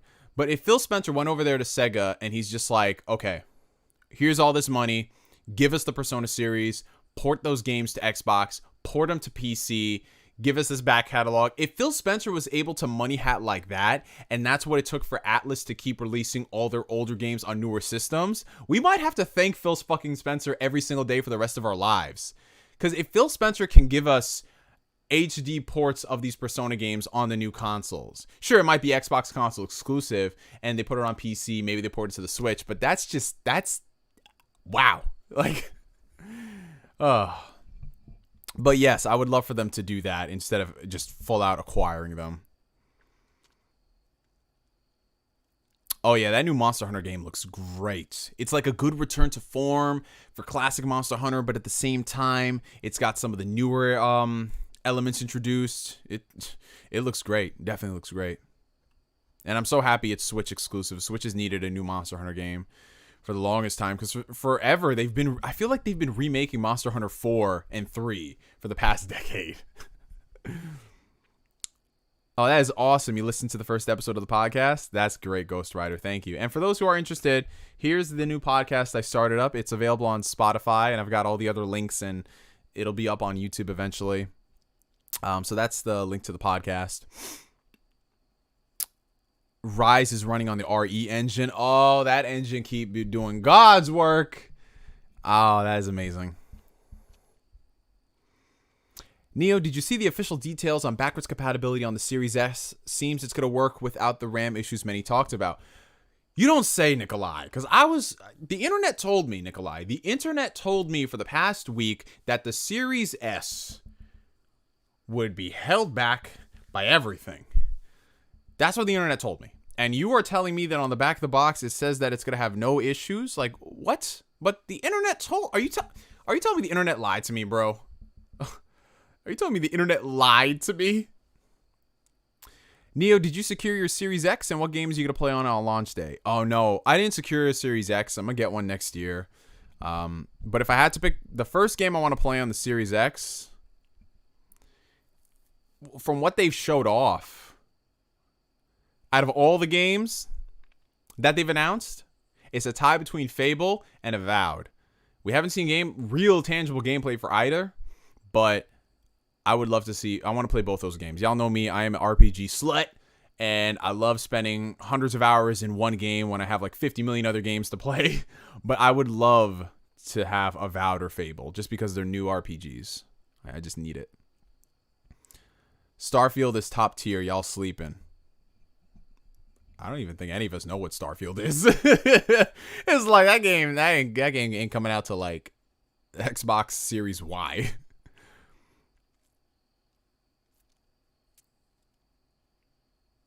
Cyberpunk I would play, but I'm just gonna get Cyberpunk on my PC. I got Witcher 3 on my PC, I got Witcher 2 and 1 on my PC. It's going to run the best on the PC, but console wise, pound for pound, dollar for dollar performance, it'll be good. And oh snap, we've got a returning member to the YouTube family, Daniel Pack, Phantom Weirdo tier. Thank you so much for that, Daniel. Thank you, and welcome back, kind sir. Welcome back. If y'all are interested in joining the YouTube membership, the button is right there. All the information. Get yourself some custom emotes and priority access and all that good stuff. All right. Yeah, Forza Horizon 4. I actually watched MKBHD play it at like 8K. I was like, damn, that game looks so good. I need to get around to playing Horizon 4. I haven't. I really want to, but I don't know. It's like I want to play it, but something is holding me back. What happened to Bayonetta 3? I thought we'd get that game this holiday. Yo, we're going on 3 years with no Bayonetta gameplay. No gameplay, no images. We haven't had a trailer since they first showed it off. It's been 3 years, man. It's been 3 years, y'all. If we don't get some gameplay at this year's game awards, I'm going to write that game off. I need to play Forza Horizon 4. I need to.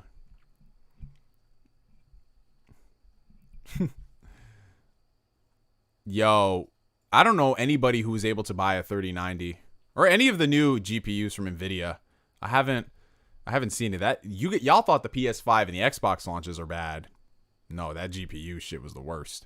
Do you watch the show Lovecraft Country? No, but it's on my list of things I want to check out. I've heard great things. Bayonetta 3 is the Elder Scrolls for the Switch. You ain't seeing it for a minute. I know. Hey, Neo, when is Versus 13 coming back? Nomura's next game. That's definitely what it's going to be. It's going to be Nomura's next game. Because, okay, here's the thing about Nomura. We like to give him a lot of flack, but that dude, he is the saltiest man I've ever seen in my life. Nomura, he was like, oh, I'm going to get my Versus 13 one way or another. Whether it's got to be in Kingdom Hearts 3 or something else, I'm going to get mines. And Nomura is a fucking boss for that, bro. I was like, the second I saw the secret movie in Kingdom Hearts 3, I was like, this motherfucker. Yo, and he ain't slick about it too. That man is hurt, but he's like, I'm gonna get you back. Oh, snap, and we've got another member joining the YouTube family. Welcome, Dongo-san33, aka the homie Austin, one of my great friends out here in the real world. He also designed my new logo, my new profile picture, banner, all the stuff right here. Great guy. Love you, Austin. Hope you're doing well, man. What do you think about Among Us? I actually just played my first game of that 2 nights ago. I was with Jack Mujani and his crew. I only played one game because I was so gone right now. By the time I was in that game, bro, I was like 5 drinks in. I just took an edible, so I played one game, and then after I finished the game, the edible started to kick in, and I was just like,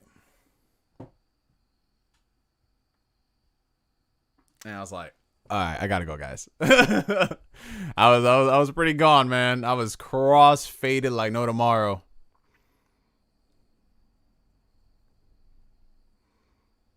No, but Among Us, the one game I played was very fun just because I heard everybody arguing.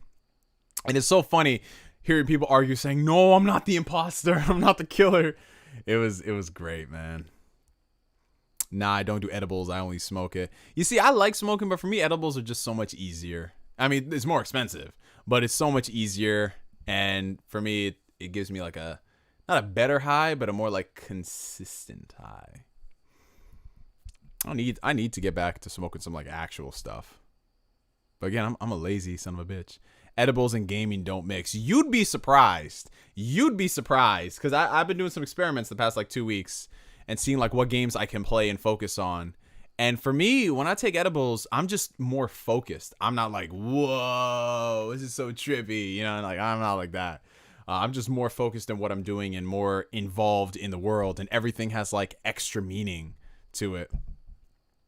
Get that medicated nerd's robe. Yo, Alex, my guy. Let me show you something.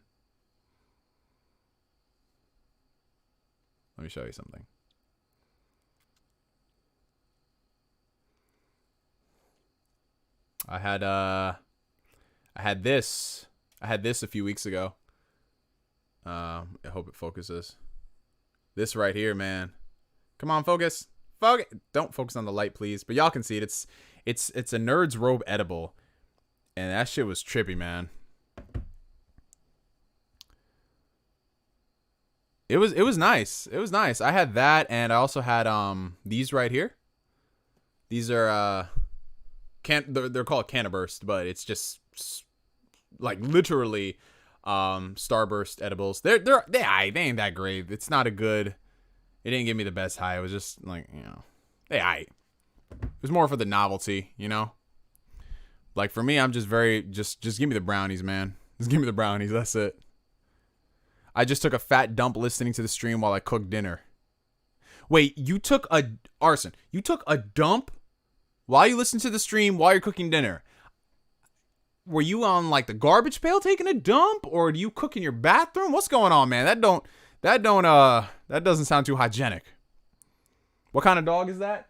He is a Lhasa Apso Shih Tzu mix. We rescued him from the shelter like almost 10 years ago. And this is his house. We just living in it. Who said that? It was Arson Lock, man. It was Arson Lock, man.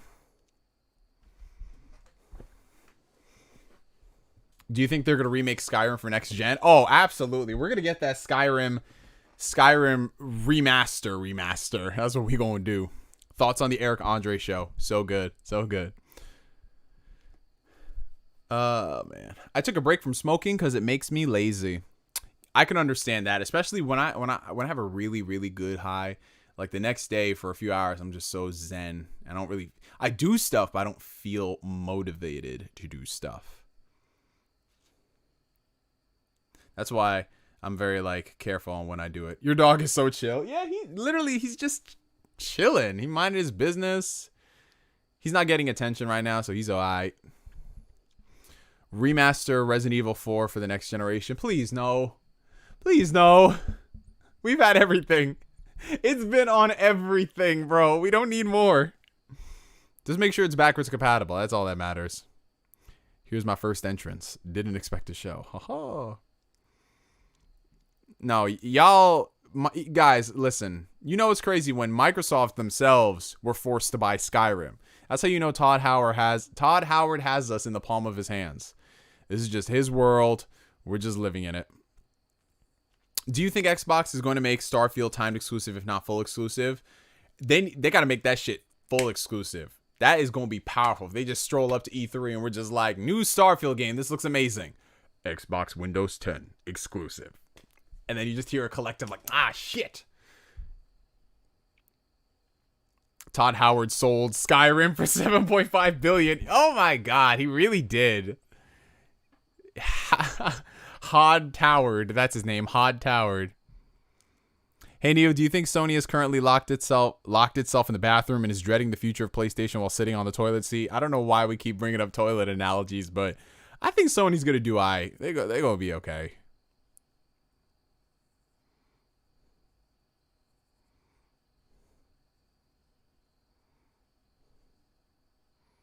I hope that honestly, I want Starfield to be more like Mass Effect rather than No Man's Sky Destiny type. I just want it to be a good sci-fi experience with a great story, great RPG mechanics.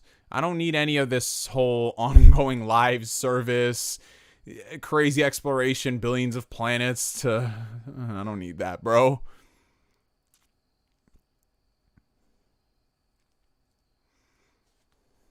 This is my podcast while I study. Ooh, nice. But can Bethesda add personality to their games? What? You telling me you don't like the bugs and glitches? That's personality. That's some personality. What do you think about PlayStation's bootleg Game Pass? I think it's a nice little like welcome gift to PS5, the new generation. You get to play some of the best PS4 games, and it's included in your Plus membership. That's cool. Now, it remains to be seen like how much of an upgrade those games are going to be on PS5, and if they're going to curate it where they add more titles, take titles away. But it's just the benefit of having PS Plus. If you're already subscribed to PS Plus, you get access to these games. It's cool. Game Pass is different entirely because somebody could have Xbox Live Gold, get games for free, and still have to pay for Game Pass. Whereas PlayStation Plus, this is just included in that same membership you pay for Xbox Live Gold. So, yes, if this was like a PlayStation Now instant collection thing, that's a problem. But it's not, so it's okay. If I was Sony, I would definitely look more into having a coherent subscription, because PlayStation Now, it's not doing good for them. That thing, how many subscribers do they have on that? It's been out how many years? PlayStation Now has an Xbox One problem where at the beginning of the generation, nobody wanted the Xbox One. It was struggling to have an identity and give people reason to subscribe. At least with Game Pass, there's reason to subscribe to that. PlayStation Now is just, I don't know. Are you interested in working in games media, or would you rather work at IGN or Rooster Teeth? I'm pretty much okay with doing what I'm doing right now. I enjoy this operation, considering I run the operation by myself. I don't really have to answer to anybody. I don't have to do any type of like a daily allotment of articles that I have to hit. I don't have to make content I don't want to. So for me, I'm okay with this. I like staying how I am. As many of y'all notice, like I don't do any type of sponsorship programs. I mean, I've had a lot of offers in the years, but if I'm going to take a sponsor, I want it to be something that, first off, I believe in the product. And number two, I think you guys would get a good type of enjoyment out of. So you're not going to see me partnering with things that I don't support. Like what are the other popular things people always talk about? NordVPN. Okay, VPN maybe. Manscaped. No. Like Raid Shadow Legends League, whatever that shit is. Like Raycon. Like, give me a Corsair sponsorship. I'll pimp that. Give me an Elgato or AverMedia sponsorship. I'll pimp that because we're all gamers.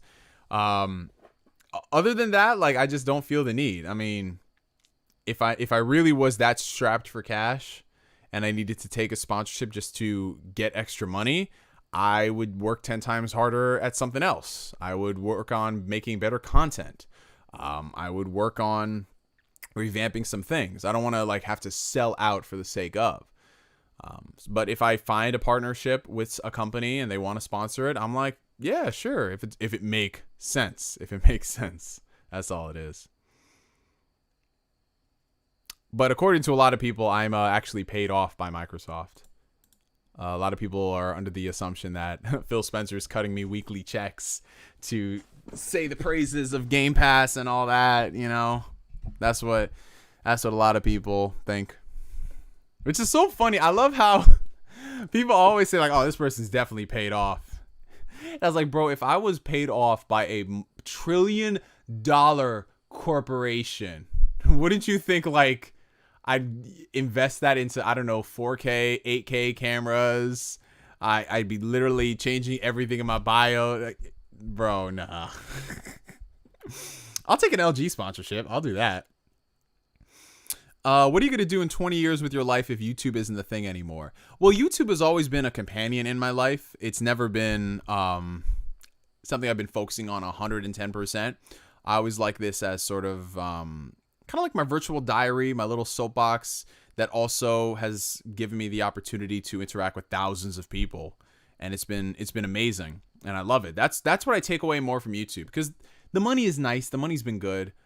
But for me, it's all the interactions, the experiences I've had with y'all, learning about you guys, and also learning about myself more than anything. That's been the biggest thing I'm taking away from YouTube. I've become such a better person, being able to interact with individuals. Growing up, I was a very shy person. I didn't really know how to talk to people like that, holding conversations. And ironically, all it took was talking to a camera for 10 years in a room by myself with nobody else to really get me out of my comfort zone. But yeah, you know, that's why I don't really take a lot of this stuff on the website too seriously. Like, you know, everyone's just like, oh my God, you like, how do you do this? How do you do that? Like, you need to talk about this. And I'm like, no, it'll all boil over, you know? I'd rather just do this and have fun with y'all and talk about stuff than worry about chasing trends and talking about how Brie Larson has ruined Star Wars for the 80th time this week. I try not to look into the future more than near as to not lose focus on the present. That's good, Israel. That's good. Any tips on dealing with depression? Well, I can only speak for myself. I'm no type of expert. I'm no guru. I'm not a therapist. I don't have all the answers. I don't think anyone really has all the answers. There's no one right answer when it comes to dealing with a topic like depression. Because what is the common thing you hear from people? Oh, if you're depressed, if you want to stop being depressed, that's easy. Stop being depressed. That's what everyone says. Stop being depressed. It's like, oh gosh, I wish it was that simple. But I've definitely gone through my bouts with depression before. It sucked, honestly. Like it would sneak up on me at like the worst possible times where I'm on the top of the world and I feel so great and everything's going awesome. And I just think about one thing and it just sends me spiraling down, self-doubt, you know, talk about my self-worth. Oh, does this thing even matter?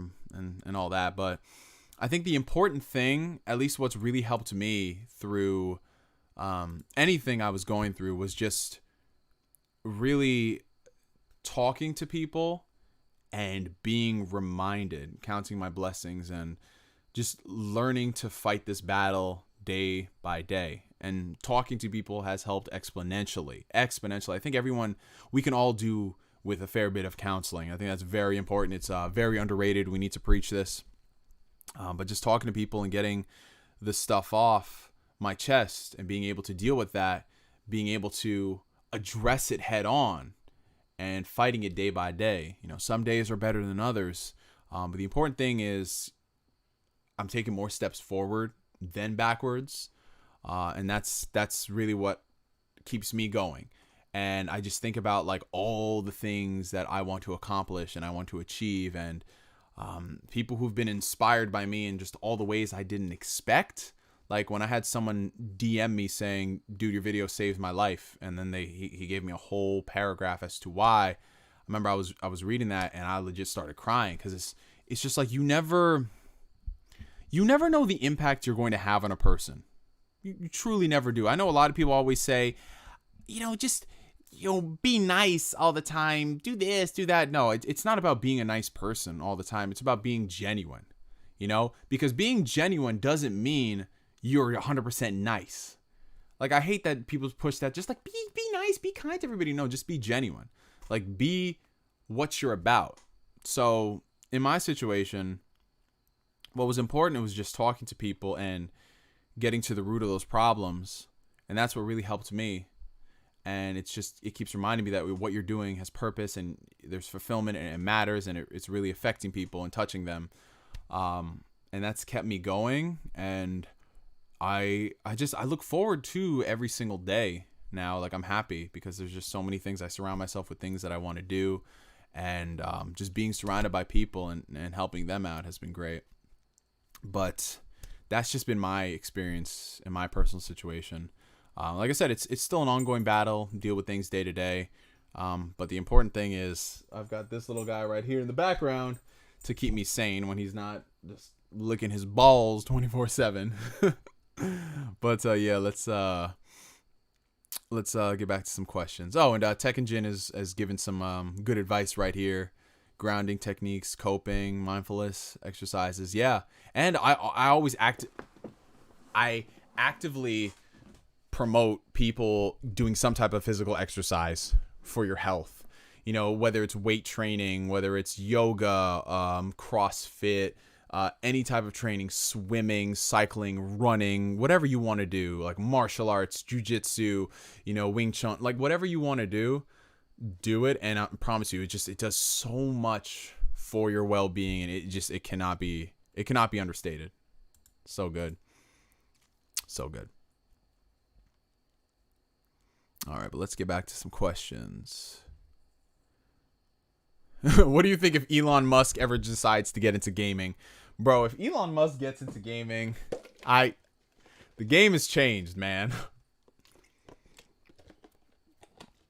That's all I can say. Yo, Nugget is really going in. I told y'all he don't mess around. This video is gonna get flagged, demonetized. Just look.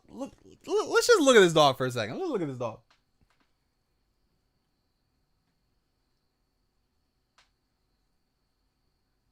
He knows we're looking. That's why he stopped. He ain't slick. Elon Musk contributed to Starfield. Oh my god, he probably did. A gas-powered controller, I'm dead. No, I did not get the Series X. I'm going to pick it up next year.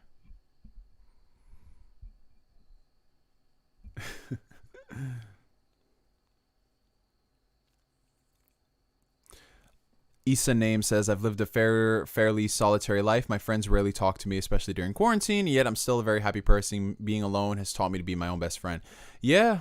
That's true. You've got to live for you. That's the important aspect. And I think everybody realizes that at their own pace.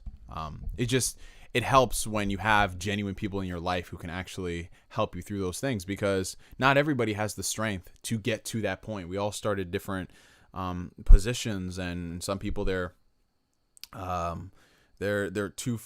farther gone than others. So that's why we should always be there to help. How much did it cost you to upgrade the Series X with All Access? Well, I haven't upgraded, but I am going to upgrade with All Access. after like a year or so, because with all access, how it works is you have to make a minimum amount of payments in order to qualify for the next gen upgrades. So depending on when you got into it, it could be anywhere from 12 to 18 months. It's one or the other.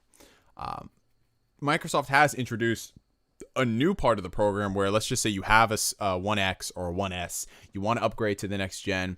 They let you do it early, but you're still responsible for the rest of your minimum payments. So they basically put that on the back end. So I could upgrade to the Series X, well, if they had any consoles available to pre-order, through All Access. I could do that. Why is the fire alarm going on? Who's burning down my house? What is going on right now? I'm about to go see why the fire alarm is going on, y'all, because this shit is kind of spooky. Hold up. I may or may not come back. We'll have to see. We'll have to see.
Hello, heathens. I have returned, and I am definitely alive. I'm definitely alive. Hello. I've returned. What are y'all talking about? Y'all better not be. For once, y'all ain't talking about porn in the chat. I'm so proud of y'all. We definitely grown up a lot in the past 2 weeks. I have returned, and I am alive. Yeah, someone in my house was cooking. This is what I always say, y'all. Never, hello, Mr. Nug. Never leave food unattended. Someone in my house went and they left food unattended. They went downstairs, came back. That shit was burning. I was like, man.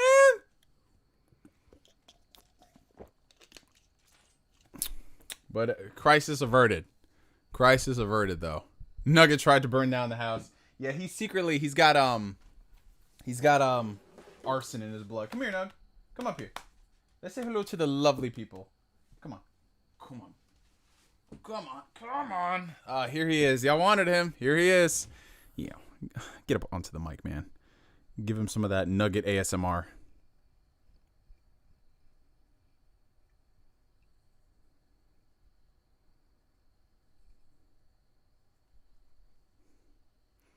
I don't know if this is doing anything for y'all, but say something. Lick your tongue or something. I don't know.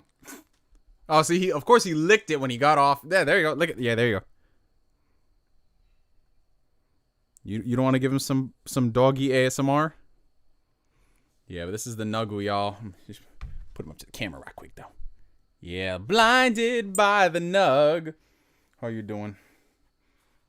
How are you doing? Say hi. Everybody wave to Nugget. Say hi, Nug. Hello, internet people. You see? It's like come for the stream, stay for the dog. And I'm going to put him down because he's getting a little antsy. Ugh. Puppy love does tend to blind people. That's true, Dimwit. You right, bro. You ain't never lied. Now he's just going to be sitting here demanding attention. That's what he's doing, man. He's getting up there in age where he's starting to demand attention on certain things. Like, man, this dog. I got stories for days. Man. But anyways, back to what we were talking about. Why your dog look like he has the face of an annoyed newborn? Yo, honestly, it's because I try to involve him in stuff. Try to get him acclimated to the people on the interwebs. And he's just like, nah, fam. This ain't it for me. Now he's under my bed for some reason. I don't know. All right. Oh, yeah. Attack on Titan, the final season, coming this December, man. I need to finish the 3rd season, bro. I haven't done that. I need to catch up to the 3rd season. I've seen season 1 and season 2. But season 3, I got to finish. Have you ever visited Ethiopia? Honestly, no, but it's been on my list. It's just every time I try to travel there, because when you okay, it's easy for me to travel to France and Europe and all that stuff because it's just direct flights. But with Ethiopia, in my situation, I have to get on connecting flights, and it's never just a straight shot.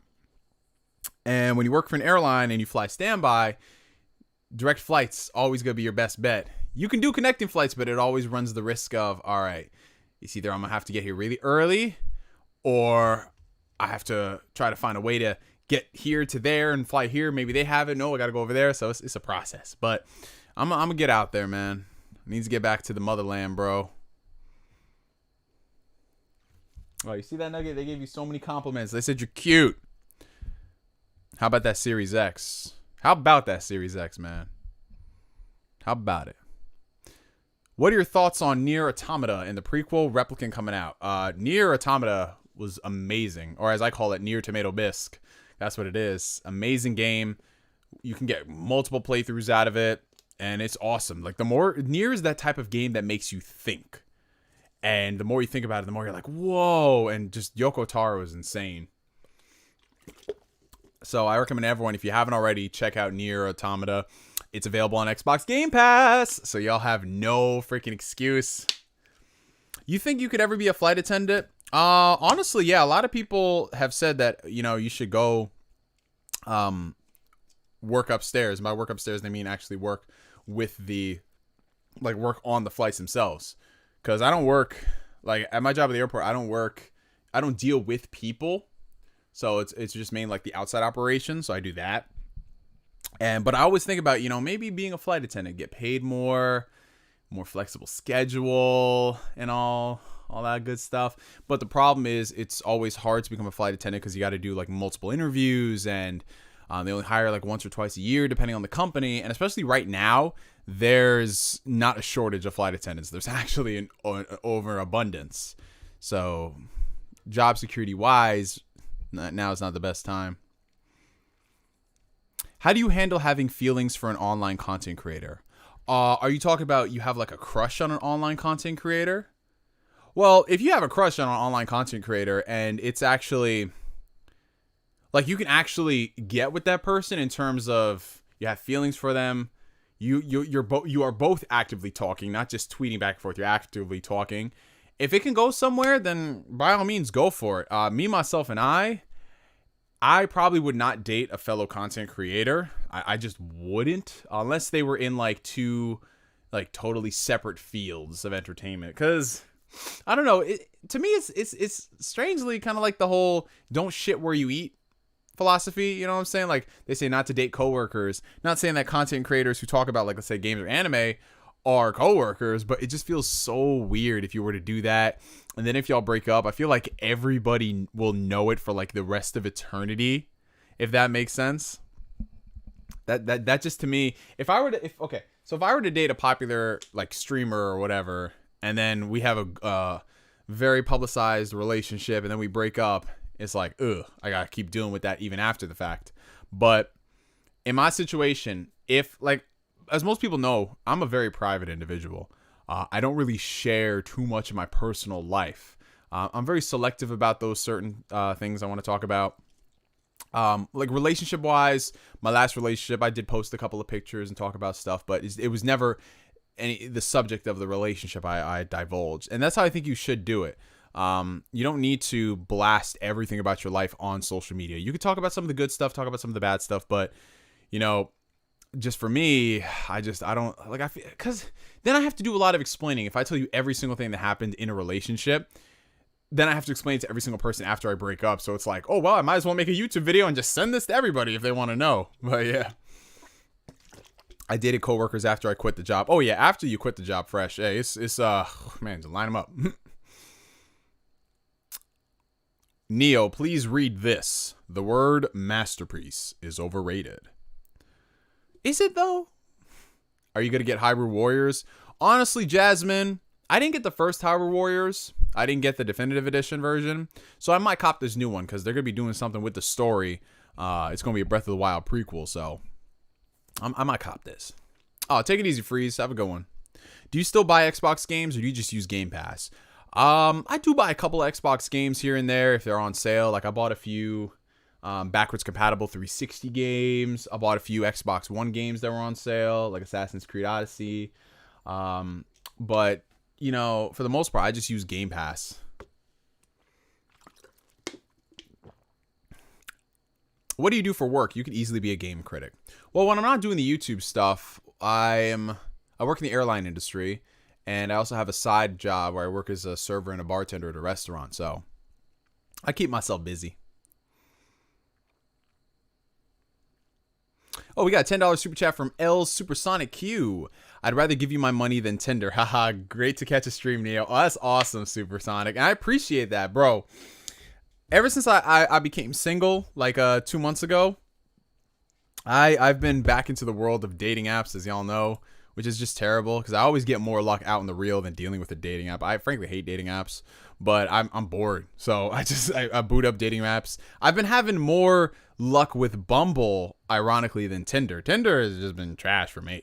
But Bumble actually gets me places because it puts the pressure on the women as opposed to the male. So I've been on Bumble just bullshitting. And during this stream, I've already gotten 3 whole likes, guys. I've gotten 3 likes during the stream. So now I have to match it up and try to find out who these freaking women are. But yeah, that's whatever. That's that. I got 3 whole likes, guys. I'm dare I say popular? But yeah, I would never pay for a dating app. I did a free trial of Bumble's whatever thing they got, and I was like, I'm just paying so I can see the people who liked me just so they can ghost me. Oh hell no, hell no. My boy's drowning in nah, not even, bro. Honestly, yo, careful with transgenders on dating apps. I've actually had a couple run-ins with transgenders on dating apps, but the times it has happened, you know, every single time I see them, they like, because they always hit me up first, because when I think it was Plenty of Fish, you can just hit people up randomly. They would always just put it in their bio, and they were just like talking, like we were just talking. I was like, oh hey, how you doing, blah blah blah, and we had good conversations. But they said, so I'm such and such, and I said, oh no, I see that, but it's all good, you know, you do you, this is a nice conversation, blah blah blah. But yeah, I'm always respectful, because the people who I've run into they've been respectful of me. So yeah. Is it worth to get the PS5 day one or wait until when the games come out? It's going to come down to based off of you. Like a lot of people, they care about playing the games that they can only get on the console. So they wait 1 to 2 years. Some people, they just want to get that new shiny stuff. They've been playing with the PS4 for 7 years. They want the new stuff, better graphics performance. Excuse me. So they want that sort of thing. It all comes down to you and what you personally want. Let's see. Ooh, domestic girlfriend. Ooh. Bunny Girl Senpai. That sounds vaguely familiar. What is this? Y'all ever, you hear something, you're like, that sounds familiar, but I don't know what it is. Bunny Girl Senpai. Rascal does not dream of a dreaming girl. What the fuck? It looks slice of life, so I might like it. Because you know me, I love my slice of life shows.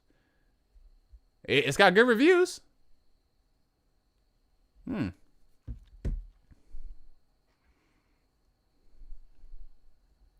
What are your thoughts on the Series S? I think the Series S is amazing, and I want it so bad. I probably won't use it, but I want it so bad because it's so tiny.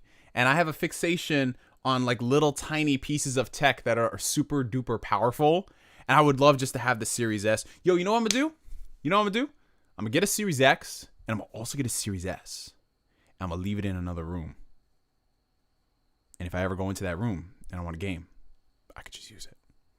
Like, that thing it's just so tiny. It's like this big. Like, I'm telling you, man. I want to get that Series S. I'm going to get both, man. I'm going to get a PS5 disc version. I'm going to get both the Series X and Series S. I am terrible. Okay, I can't be the only one here. Who's getting both Xboxes? I know there's some fathers who are like, yo, I got Series X for my kids, Series X for myself. Someone's like, yo, I got the Series S in my office, Series X in the bedroom. I'm telling you, man, like, I'm not the only one here. Yes, Doom Eternal is coming to Game Pass. Yo, what's up, NGS? Long time, first time. Did you pre-order any of the systems? Well, thank you for coming to the stream, Jose. And yeah, I pre-ordered the PS5. Oh, we got a $10 super chat from Daniel Pack. Get a monitor and a Series S in your bathroom. Hey, these are ideas. You know, it might replace my Switch. Because before, the Switch used to be that system I take in the bathrooms. Not really.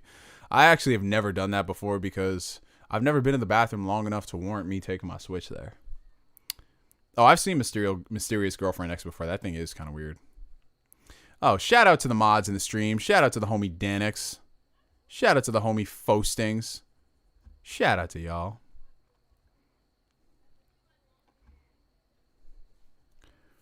Yo, the Series S is the system you want, but you don't even need. That's exactly how I would sum it up because it looks so good. New favorite tech channel. Oh, I appreciate that. I'm not really like any tech channels because, you know, most tech channels, you know, they're all about tech. For me, I'm just this random dude who's talking about stuff. Like one day I'm talking about the Xbox, and the next day, hey guys, check out this new case closed. You introduced me to Full Alchemist Brotherhood and Yakuza, and I'm grateful for that. Oh, that is awesome. I talk about the things that I like, and I hope to spread that awareness to other people. And I'm so happy that people have gotten into Yakuza and anime and, you know, Persona and things like that. It's such a great feeling. I'm actually, you know what? A lot of people are asking me my thoughts on the external SSD, so I'll probably make a video for that after this stream. I had to get my oil changed, and I was playing Ark with my friends on my cell phone. We're using that xCloud? Hey. Top 3 favorite artists right now, any genre? Ooh. Honestly, I haven't really been listening to too much of the modern music right now. Like, stuff that's in the past year or so, I haven't really delved much into.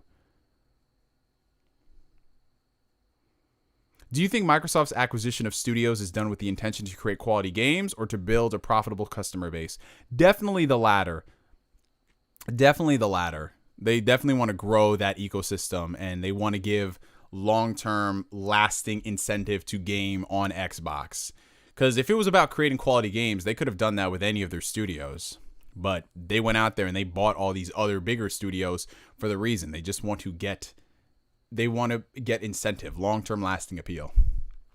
Oh, Xenoblade Chronicles hype. That's what's up, Jasmine. And that Shaman King remake, if that thing slaps, you'll see me doing these weekly episode reviews. Like I have never done them weekly episode reviews, but you'll see me up here saying, yo guys, we just got a brand new episode of Shaman King came out this week, and I gotta say, this is actually amazing. I don't even know how I would do an episode review, but I would love it.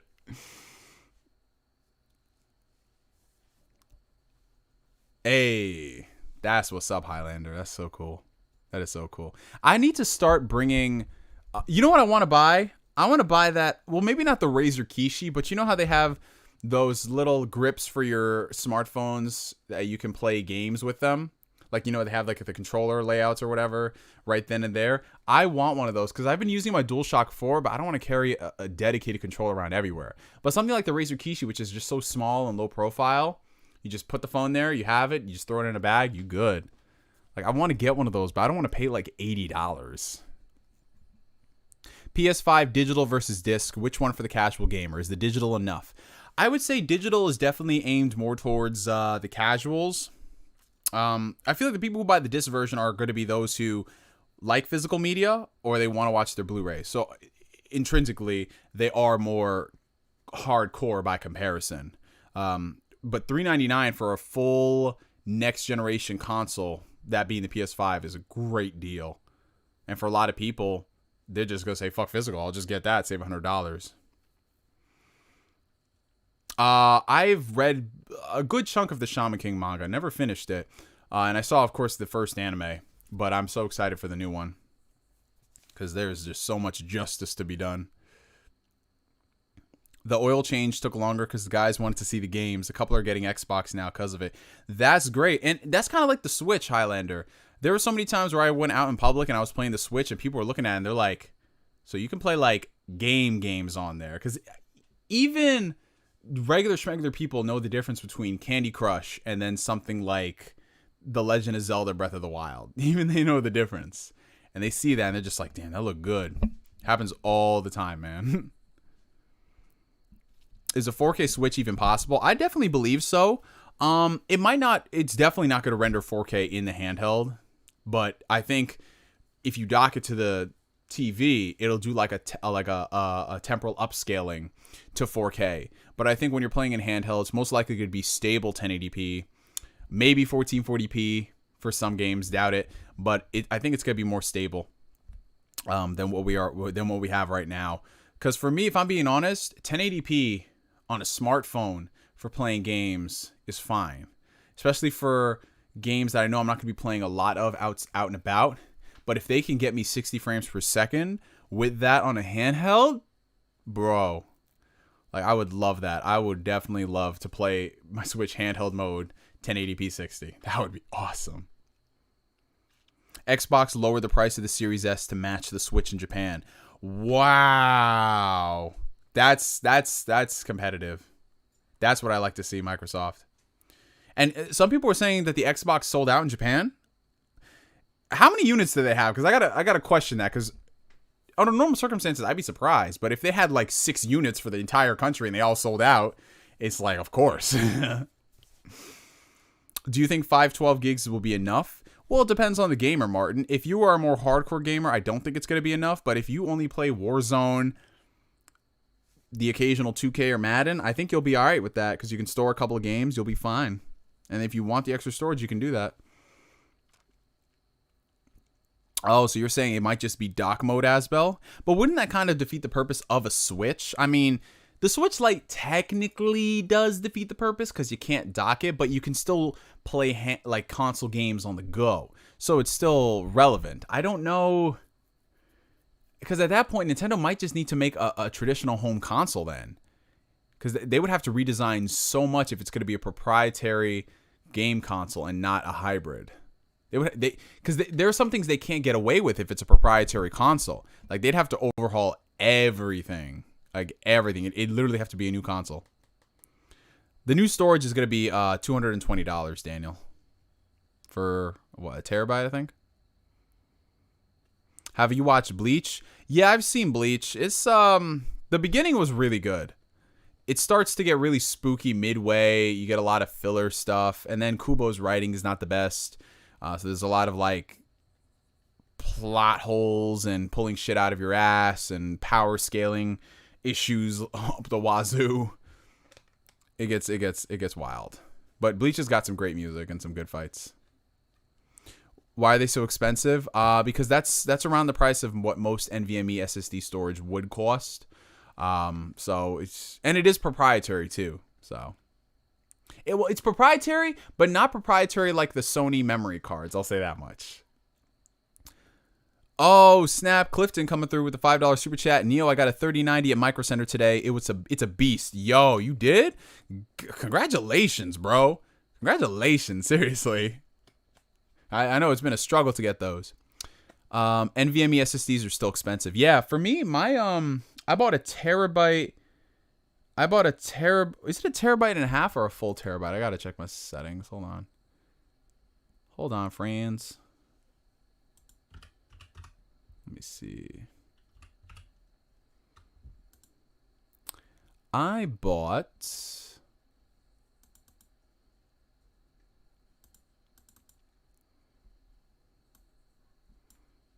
Yeah, I bought a full terabyte SSD to go along with my 500 gigs in my computer. And that full terabyte of NVMe SSD cost me about like $130. Cost $130, so the prices of all those things are going to go down. It might take a little while, but you know. Did you like Child Naruto or Shippuden more? I enjoyed Child Naruto a lot more. Shippuden is where it just started getting really convoluted. With the cost of Xbox's expansion cards, do you see yourself buying one or just deleting old games? Well, if I get the Series X, I don't necessarily think I'm going to need that much space because I'm a multi-platform gamer. So I don't really think all the storage is going to get used up, considering I have like a PlayStation and a PC. So there are going to be some games I know I'm not going to play on my Xbox and vice versa for other games. So I'm going to be okay. I'll probably just rock with 1 terabyte. Like my PS4 was my primary next-gen console this generation. So that 1 terabyte for me, because I started with a regular PS4, 500 gigs, that went quick. I got the Pro, it's 1 terabyte, but I still went and I bought an external hard drive, which is kind of overkill now considering I don't need all that space, but I wanted it and it was $40, so I was like, yeah, why not? Because when you play games like GTA 5, Call of Duty, doesn't matter which one, and all those other games, the storage starts rising. Like GTA 5, I think was like, what, 100 gigs? Spiderman with all the DLC was like 80 gigs. You know, like all the like Final Fantasy 15 was like what 100 something gigs. So if you're an average person and you play a couple of games a year, you'll be okay with 500 gigabytes. You'll be fine.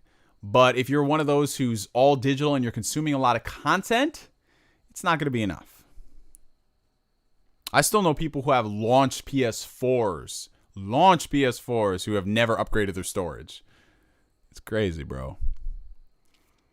When do you reckon the Bethesda backlog will be getting next gen upgrades? I think it'll probably be on a like a case by case basis. You know, they'll put out some games that they know like, oh, we can really pimp out this. Like Doom Eternal, we already know is going to get a Series X patch. So I think it'll just all depend on when they have that stuff ready, and then they'll probably launch it day and date into Game Pass. Are you gonna try games out with Game Pass? Oh, I always do. I stay using Game Pass, y'all. I just downloaded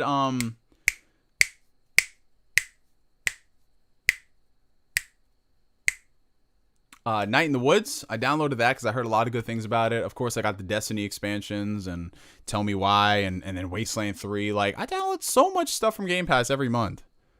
I saved so much money. Do you think they overpaid for Bethesda? I would say yeah, they kind of did. Because not all of Bethesda studios are cut from the same cloth. But still, that $8 billion,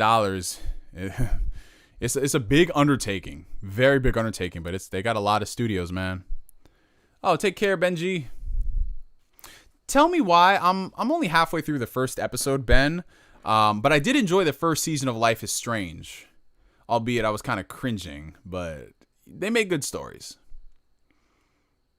Oh, Wasteland 3 is awesome, but it's not for the faint of heart. I'll say that much. It's very much so very RPG. But it's awesome. Try it out. I recently purchased a used Xbox One X with 3 controllers and 6 games for $375. Was this a bad decision?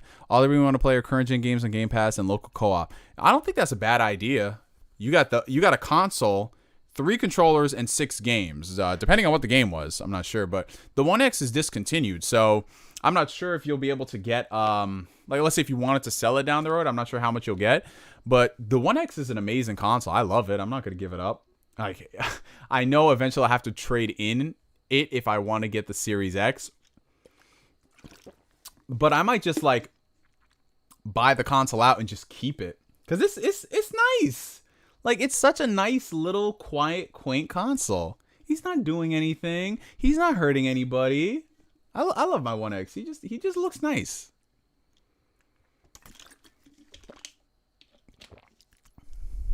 You still have your old consoles, like the 360, PS3, or Wii, or did you sell them? Oh, no, I still have all of them, Lorenzo. A PS3, for the longest time, used to be on this desk right here that I'm recording the videos. I just had it behind the monitors because I used to play, like in the first 2 years of the PS4's life, there was still a lot of RPGs on the PS3 that didn't come out on PS4. So I had to play them, so I just had it here.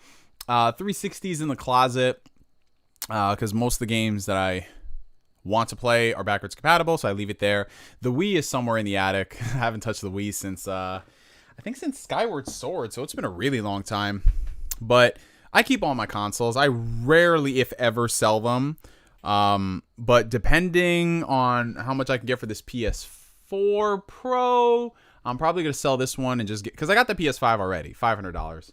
But if I can sell this PS4 Pro for $200 and change, I can get a nice amount. I'm going to do that. Because even though it's the Spiderman Special Edition, which honestly doesn't amount for much these days, it's still a jet engine. And I don't want to listen to, like, if I ever wanted to, let's just say I never get the PS5. If I ever wanted to go back and play some PS4 games, like if I wanted to play the God of War, bro, that thing is going to be a jet engine when I play it. That's not fun. That's not fun at all. Will my Seagate USB drive for the Xbox One still work for the Series X? Yes, Marcus. If it's a USB 3.1 device, it'll work on the Xbox. The only problem is any of the newer games that use the Velocity architecture, you can't play them off that hard drive. You can store them there, but if you want to play them and really take advantage of the new features, you have to transfer that over to the SSD in the new console, which is not a bad compromise. You know, I could see people who, you know, if let's just say they have the 1 terabyte, they bring over their 4 terabyte, they have all their old games, and if they can put new games on them just for storage and transfer them, you might be waiting a few minutes when transferring, but it's not bad. Someone just said my PS4 Pro started a fire. I'm dead. Fire guy. Oh, we have a $5 super chat from Non-Zamfear.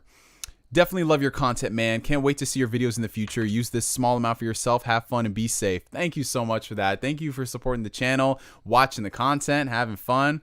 I appreciate that. And yeah, you know, videos are going to keep on coming, man. You know, like I've been doing this for so many years now because I genuinely love it, and just interacting with y'all, it makes it all the more worthwhile. I need to play Dishonored 2. Played the first Dishonored, really enjoyed it. I heard the sequel is amazing. Like, people kept saying Dishonored 2 is like one of the best stealth games that most people haven't played, which is some pretty high praise. Are you going to get the Super Mario 3D World port for the Switch next year? You know, since I never bought 3D World, I was contemplating on it, and I saw what they're doing for this version of the game, and they're putting some good work into it. Certainly more than they put into the Super Mario All-Star Collection. But I don't Nintendo ports at $60. Unless it's like got a good value proposition, like 2 Bayonetta games portable or an RPG. But I can't do that for a Mario game. I can't. Mario games. Neo, you should give Spiritfarer a shot. It's pretty good. It's on my list, man. It's on my list. There's so many games to play, you guys. My PS4 Pro literally sounds like a centrifuge when I try to play Warzone. He said a centrifuge. I'm dead. I've been saying jet engine. This man says centrifuge. I love it. Fucking love it. What do you think about the new Microsoft Store on Xbox? I haven't checked it out. I need to check it out. Do you think they'll make a Sly 5? I'd love that. Yeah, definitely. Bring back Sly Cooper. Bring back Sly Cooper. If Ratchet and Clank can survive, so can Sly Cooper and Jak and Daxter. Yeah, my One X. The only time my One X ever got loud was when I played Red Dead Redemption, because that game is in 4K, native 4K. So yeah, everybody asks Xbox to make Dishonored 3. They probably got it in development, because that'll be like one of their mid-range titles. You got your AAA ones, and then you got Dishonored.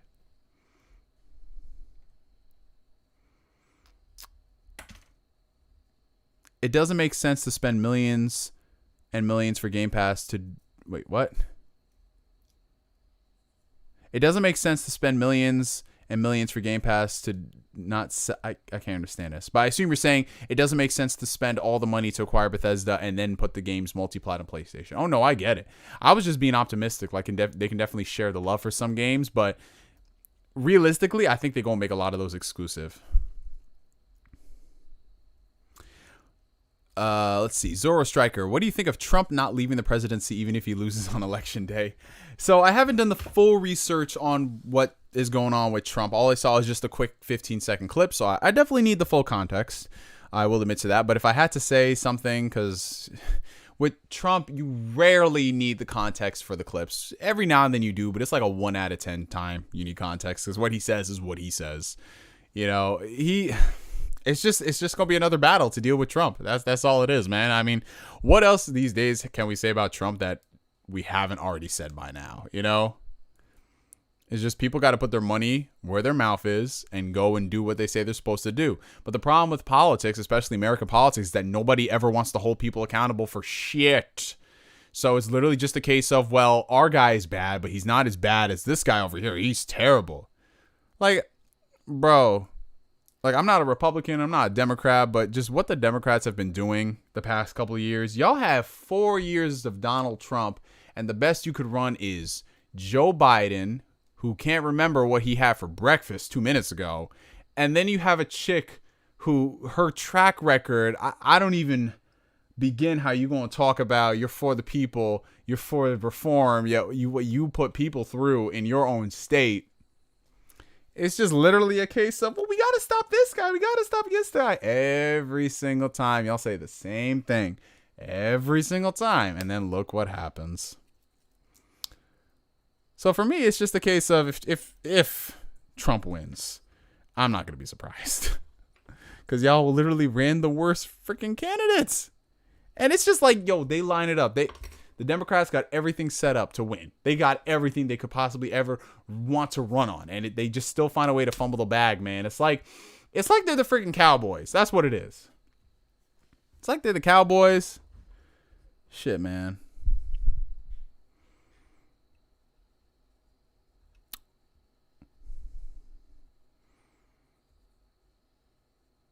Do you think Perfect Dark makes a comeback? Oh, I think it will make a comeback. I think that's what the initiative has been working on. That's like their secret game. They're rebooting it. We'll see.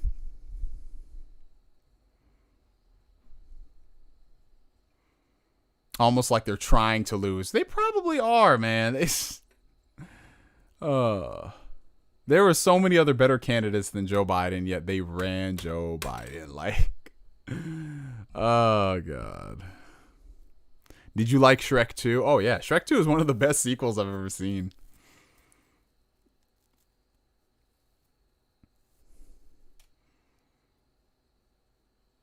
What anime are those posters in the back from? Okay. So, the big wall scroll right here is Dragon Ball Z. The one to its left, it has an anime, but it's from a video game, Persona 5. And then the one over here is Kingdom Hearts 2. So that's another video game. Are you a Giants fan, Neo? Not really. What phone do you have right now? I have the OnePlus 7 Pro. I've had this phone for a little over a year now, and it is awesome. I love the battery life. I love the performance, which are the two things I care about most when it comes to phones. And it's great, man. I was going to upgrade to the newer one this year, but there weren't enough changes for me that really would warrant it. So I'm just going to wait till next year, or depending on what this new iPhone is looking like, I might switch over to that. Because for me, I'm primarily team Android. I love Android. I've used it the majority of my time since I've had my cell phones. But I do kind of miss iOS. I miss it for a lot of reasons. Mainly due like the longevity aspect, because for me, I always have terrible luck when it comes to Android phones, particularly Samsung. You know, unless I was buying something like the Note, every Samsung phone I bought, which was just primarily the S line, it always crapped out on me within a year. There was some type of performance bug, battery issue. It just never lasted. Never did. But I do like the new Samsung Note they got out there. That shit look clean. But I'm going to see what Apple's going to do with the new iPhone 12. I'm going to see what they do. But for me, if I had to pick an Android phone, I like the more stock the experience, the better. I don't really like all that bloatware. Like OnePlus, they have their own little skin on top of it, but it rarely, if ever, affects the performance. Like, it's still lightning fast. Like, I can just do everything I got to do, and it's literally so quick. And this phone wasn't even a flagship quality price point. I think this phone was like $700. $700. Most OnePlus phones, they used to be cheaper. They used to be like $300, but now they're getting up there in the price as they increase the quality of the performance of the components. But it's still nowhere close to the $1,400 for the new Samsung and stuff.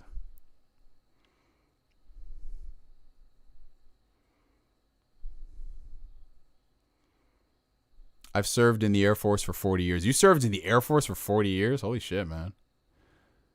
Hello again, Joe Max.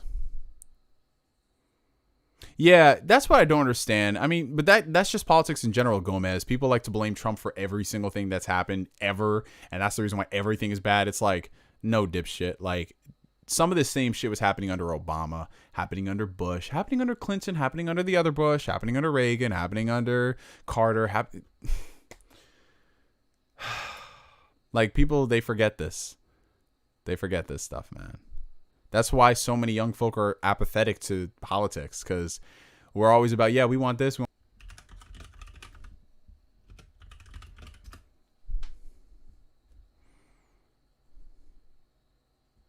Okay, we're back. Yeah, for whatever reason, OBS froze. I have no idea. I thought something happened. People didn't like what I was saying. Take it easy, Maddie. You have a good one, bro.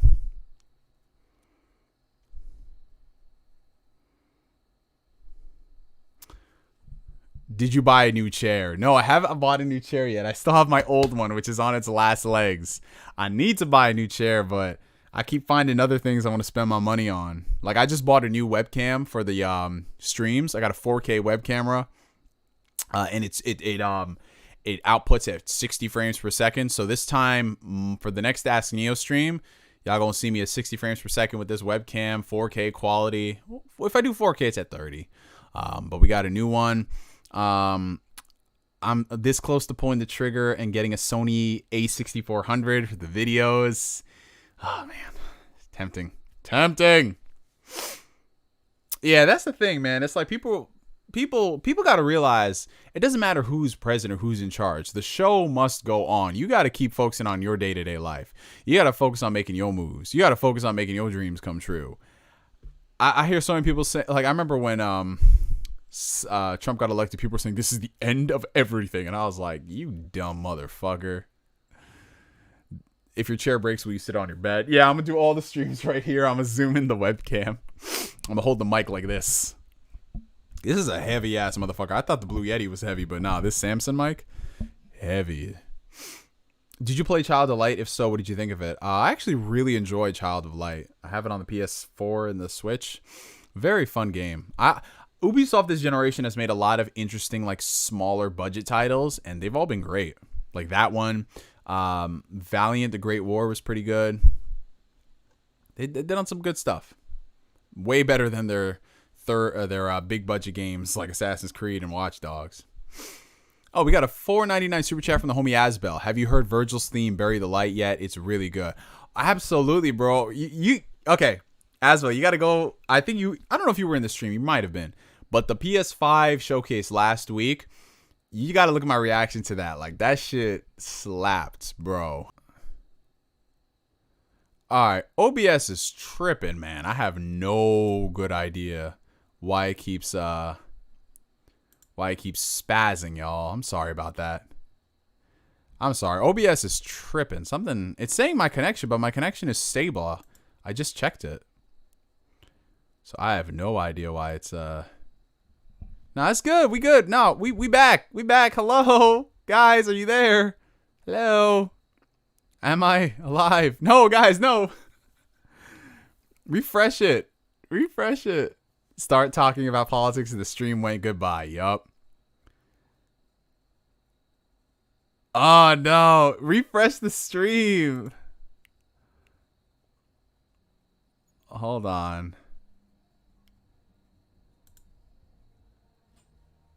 But I'm here, though. Y'all can hear me, though, right? All right, we back. Yeah, OBS got some of them edibles. That's exactly what they did. If y'all are watching, refresh the stream. Maybe it'll come back. I have no idea why I was tripping, man. I have no idea. I'm sorry. Hello, I see you too, Eric. I see all of us. I see all of us. All right. What are your thoughts on Sony not investing in studios? They don't really need to invest in studios.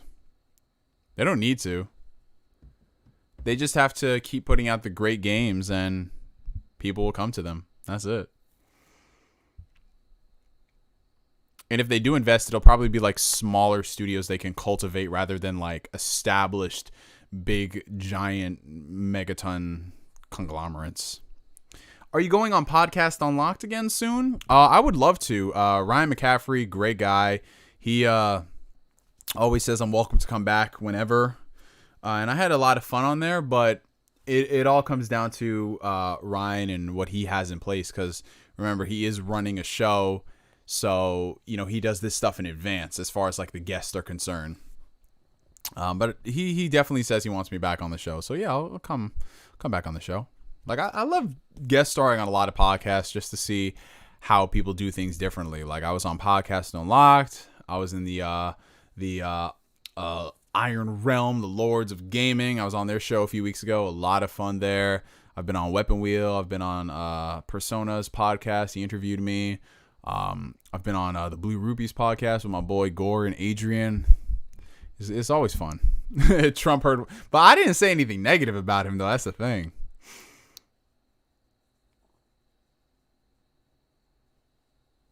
Yeah, talk about that 4K webcam. OBS got jealous. I don't know why. Maybe because OBS has got to work harder. Like, dang it, we got to output in 60 frames? Fuck. Oh, man. That's probably what happened. What do you think if Microsoft purchased Ubisoft? Do you think that'd be a problem to Sony?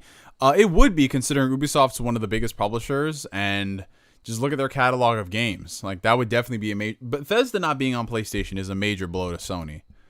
So if they keep buying more of those companies, it's going to be a problem. But I doubt they are going to do that. You haven't been on my podcast that I intend to start in 2021. Oh, man. So it's kind of like Christopher Nolan, where it's like, I've done your podcast before you even start your podcast, and there I am on the podcast. Oh, God. Do you eat ribs, Neo? Oh, I love ribs, man. I want to get me some good barbecue. That's why I love going to Texas, bro. I love going to Texas. I love barbecue, man.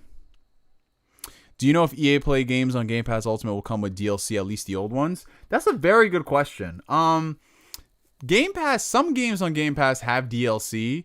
Others, you have to buy the DLC, which I think is perfectly acceptable considering you're getting to play the entire base game. So if you got to shell out a couple extra bucks for the DLC, okay.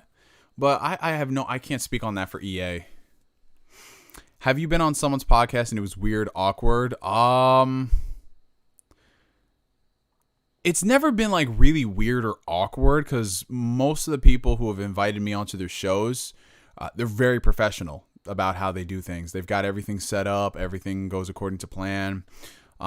It's never been weird as in like, okay, I feel uncomfortable talking about some of these things. It's never been like that because the shows I've been on, I guess they all run in several similar civilized circles. I remember one time somebody called me on Skype. Like, I want to say it was like 8 years ago. And we were just like talking because I was like, all right, I'll accept because anyone will tell you this. I will randomly message people online. If they send me a message, I'll send them like a voice message in response. And they're just like, oh, I didn't think you would actually do this. I'm that type of person where people send me party invites. I join it. I'm like, hey, what up? What are we doing? What are we playing? You know? So one time someone invited me on to talk on Skype and I joined and we were talking and then we were like 5 minutes into talking. He said, oh, I'm actually recording you right now for a video. I was like, okay. That's kind of weird. Like if you wanted to say, hey, you want to do a video talking about stuff, I'd be like, cool, yeah, I'm down for that. But then you don't tell me and then you say we're recording. I'm like, all right, well, nothing has changed in what I say. I don't say anything incriminating, but it's just kind of weird. But remember, that was like way before everybody had a podcast, you know? I would like to do a podcast, but I have to get comfortable talking to a microphone. Yeah, you just have to start doing it. That's what you have to do. And as you keep doing it, you get better and better at it. Oh, we got a $5 super chat from the homie Purified Storm, a.k.a. Grant. I got my PS5 and Series X both on the day of pre-orders. Well, congratulations to you, bro. I remember I saw your post on social media. I was like, damn, he got both? Holy shit. But yeah, man, that's great. You next gen ready. You got everything. You covering all the bases, man. Apex or Gears of War 5? Well, I haven't played Apex. I've only played Gears 5, and I like Gears 5. It's great. Yeah, that's what I'm saying, Danix. I have no problem. If someone wants to do a video with me and it's topical, it's great, cool. But to just have us talking and you're recording it and you're telling me you're recording it for a video, it's like, okay. Neo be pulling up. Yo, I'd be doing that. I'd be surprising folks, man. And the reason why is because I say this all the time. I always humble myself. I am no better and no different than any single one of y'all watching the stream. Like, don't get it twisted. I am a regular, schmegular, basic human being. There's nothing special about me.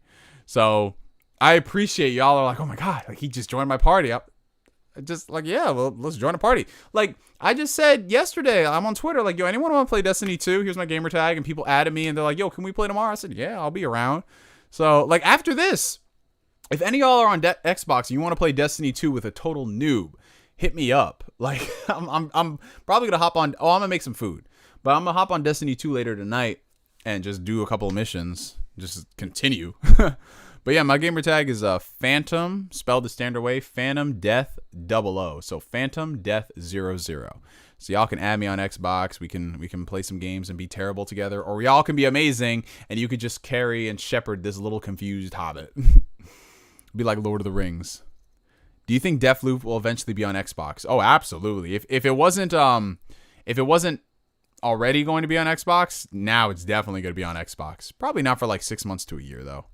Phil Spencer did say they got to honor the contract.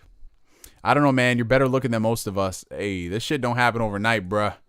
You just got to work at it. Y'all got to listen. You got to work with what you got.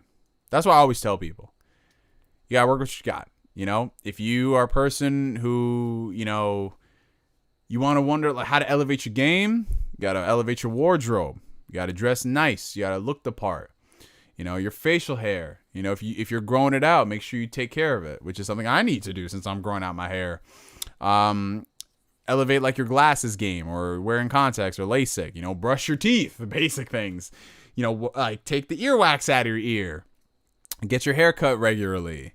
Things like that. It's like people always say like, well, I don't know how to get people to notice me or blah blah blah. You gotta get yourself, like, you gotta love yourself first. You gotta do shit to get you to that level before you worry about like other people.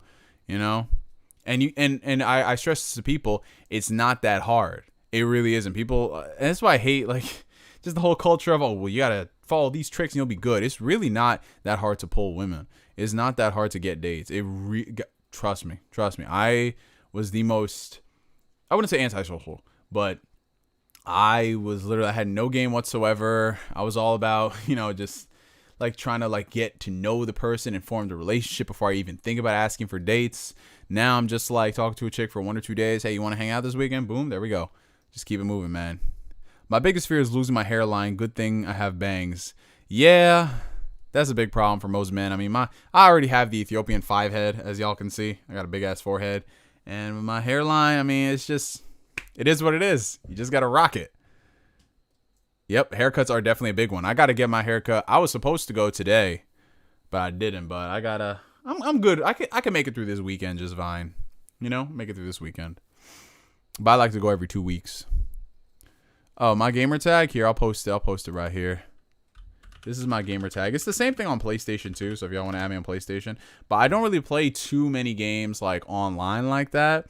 So I'll play like Destiny because I just started that back up, and every now and then I'll hop on Gears of War. But that's my gamer tag. It's FamDev00. We need a channel in the Discord for playing with Neo. Yeah, I need to set that up. Where the heck is Breath of the Wild 2? Well, you got to buy Hyrule Warriors, whatever that's called, and you'll find out when that game coming out. Nice smelling cologne does wonders. Yep, good fragrances. Get the fragrance game on lock. It just takes confidence. I'm 25 and bald. Everything is cool. Exactly, yeah. Yo, people be like, they want to put themselves in an ideal situation before they even give them a chance to do stuff. Like, if you big and you trying to lose weight, from going to 400 pounds to 200 pounds, just because you're not 200 pounds, that doesn't mean what you did to go from 400 to 200 doesn't matter. You just got to keep on keeping on. That's it, man. That's what I always tell people. You got to enjoy the journey, man. Lying to women really helps. I wouldn't say it's lying. I say it's just you're selective about the truth. You don't got to tell them everything. Oh, this is something I do. If I'm talking to a girl, I never overwhelm the shit out of her. I give her basic, general things. Because for me, I don't want to exert all this extra energy trying to tell them everything about my life. I'm like, no, I'll be selective of what I say. Keep it moving. Smell is very important.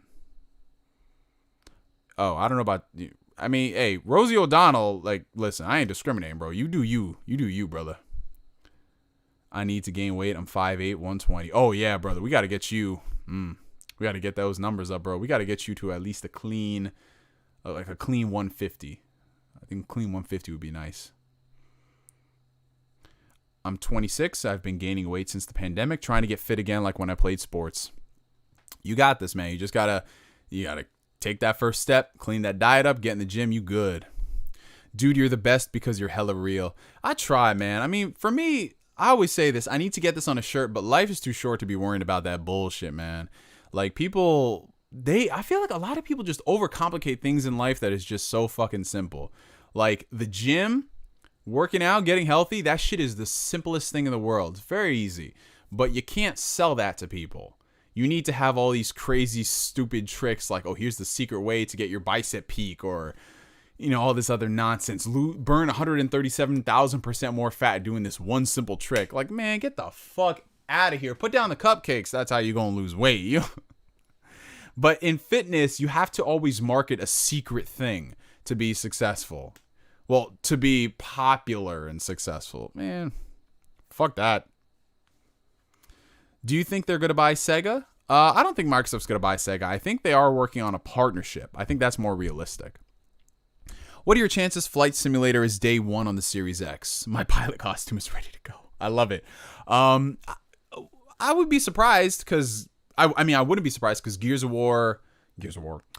Tactics is coming to the Series X, I believe, day one. So maybe they just drop a tweet and say, yeah, it's coming. But we know it's releasing on it, so that's a good thing. Please don't speak politics. Why? This is one thing I hate. People are like, oh, I don't want people to ever talk about politics online. Like, well, like it or not, that's a very real thing in this life. And people got to speak on this. Like, it's okay. I don't let it ever change the direction of my channel, you know. But if someone asks me a question, I'm gonna speak on it. I think me not speaking on it is kind of disingenuous.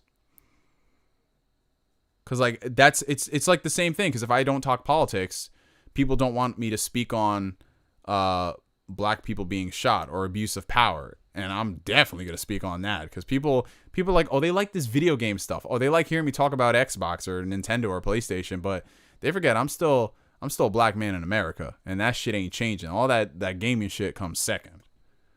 But you tell that to people, and they're just like, oh, you changed as a content creator. It's like, nigga. You one of those shut up and dribble LeBron types. Like that, I hate people who are like that. I'm not talking about you specifically who asked the question, but people who are like that. Like, man. Like, people, again, life is too short for this bullshit. Y'all hate people who have a difference of opinion than you. Or it goes against, like, the status quo. Like, I guarantee you, the people who always say, please stop talking politics, those are the people who, they want you to talk their politics. They don't want anything else that challenges their view of me being right. And this happens both on the left side and the right side of the aisle. Oh, we have a $5 super chat from Jonathan Anaya. My coworker's named Amaya.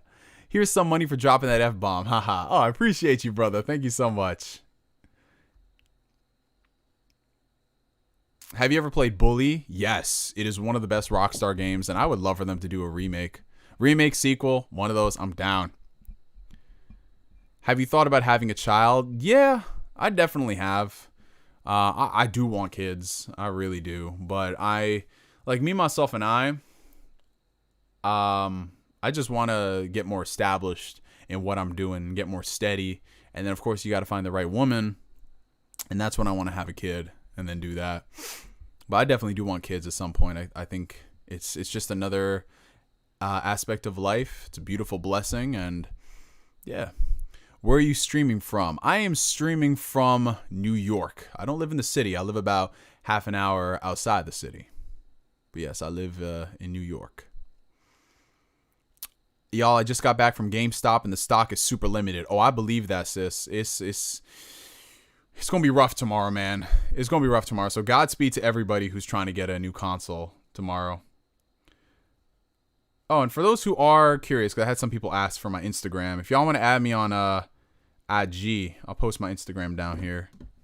I just post random photos, and if you want to contact me, that's another easy way.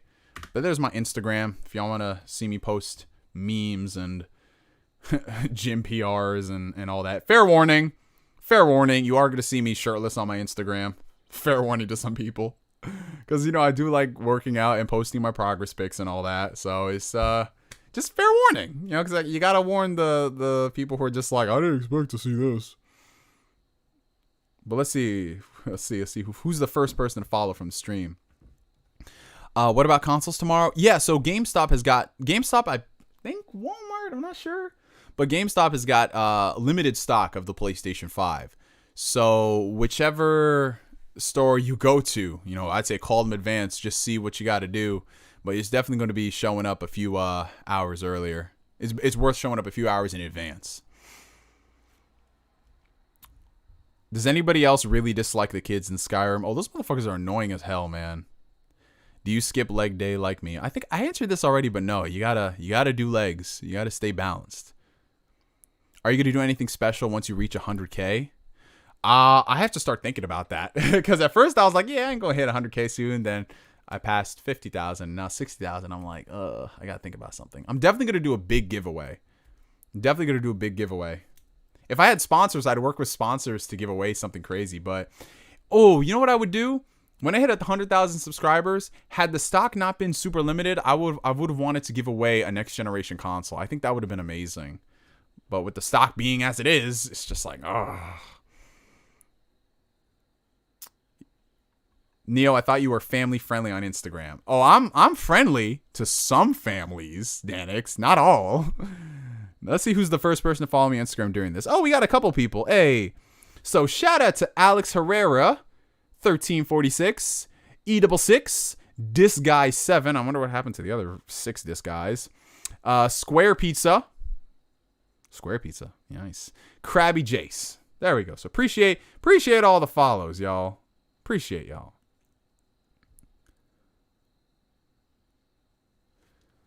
You got Snapchat? I used to have Snapchat way back when, but when Instagram came out with their stories thing, I was like, yeah, nah. If I follow and unfollow, will you still shout me out? Under normal circumstances, I wouldn't. But considering you be supporting the channel, I see you, man. It's all good. I got you. Rodney King 416. Thank you for the follow. Oh, this man's waves be spinning.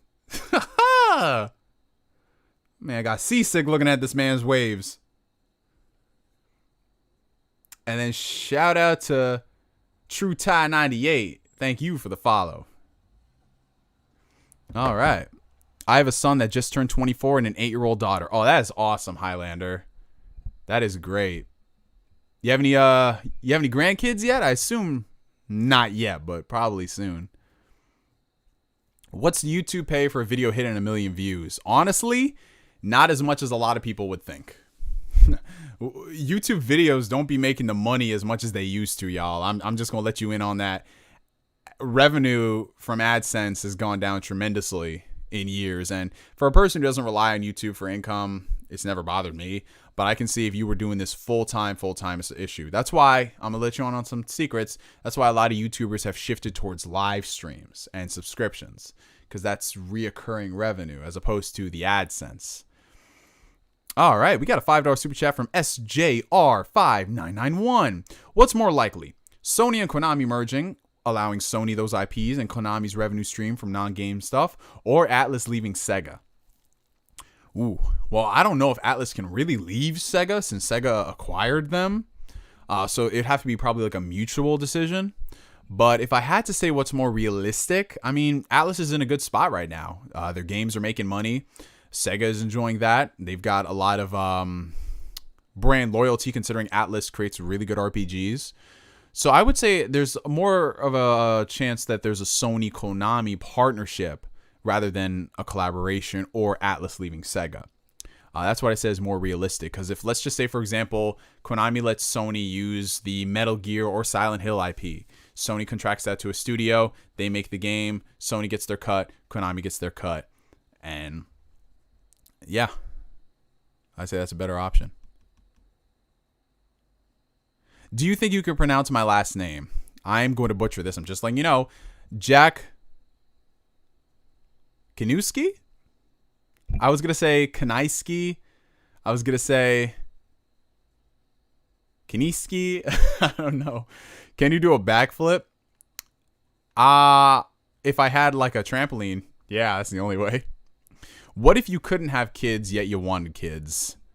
I would still adopt a child. Have you watched Cobra Kai? Yes, I've seen the first season. Loved it. I'm going to start the second season soon. Oh, okay. That's how you pronounce it? Got you. Got you. This is why I would make a terrible teacher, because I would mispronounce everybody's names.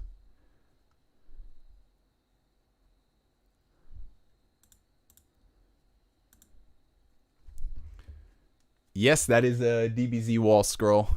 Love my Dragon Ball, man. Oh, we got a couple new followers on IG. Shout out to Daniel Boy. Shout out to Khalil, Solid Will Kids, and DJ Innovator. Shout out to y'all. Appreciate the follows. Appreciate the follows, y'all.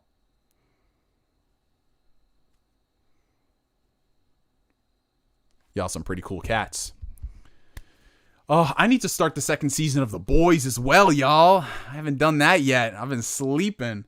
But thankfully, I'm getting a lot of episodes on top of it. So when I binge it, I'm going to have a healthy amount, man. Oof, I cannot wait.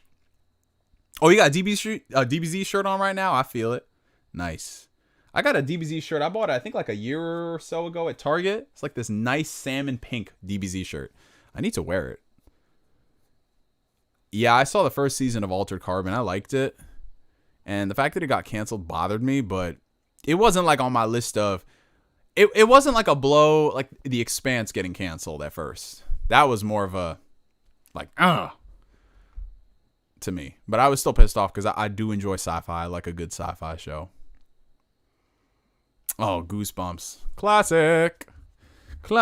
And then, of course, I mentioned this, but we got we got a couple more. Avery Smith, 222. Appreciate the follow. And then Jack, let me see if I can pronounce his name right. He gave me Kansky. Fuck it. Thank you for the follow. And then, we got more people. God, I'm terrible tonight with these pronunciations. We have got... Oh, God, I'm going to butcher this. His name is Alexis. Ruronican? I sound like BG trying to say Patreon names. And then we got Blue Senshi 19. Thank you for the follow, y'all. I'm terrible with this. OBS going crazy again? Oh, man. Please no OBS. Maybe that's a sign. That's a sign. OBS is kind of like, yeah, you got to... Video output low. YouTube is not receiving enough video. Maintain smooth speed. Is buffering? Oh, come on, OBS. OBS. Stop it.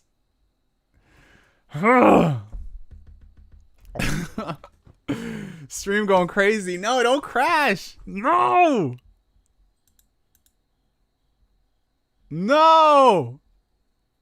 Hold on.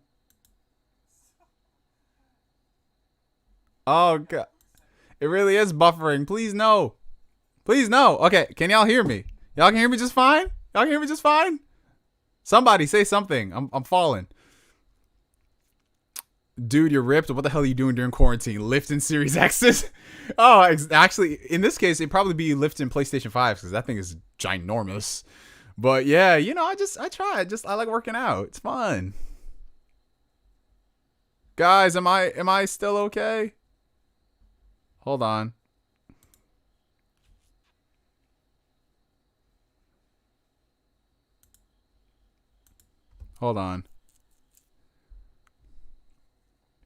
All right.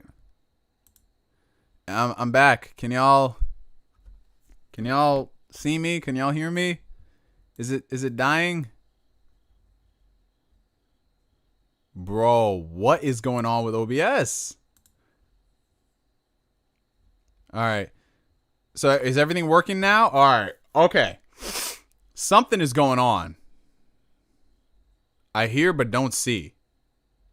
What the hell? What is going on? Okay, so some people are saying it's smooth now. All right. So what I'm going to do is I'm going to take the last couple of super chats, y'all, and I think we'll just end it for a night because it doesn't want to work.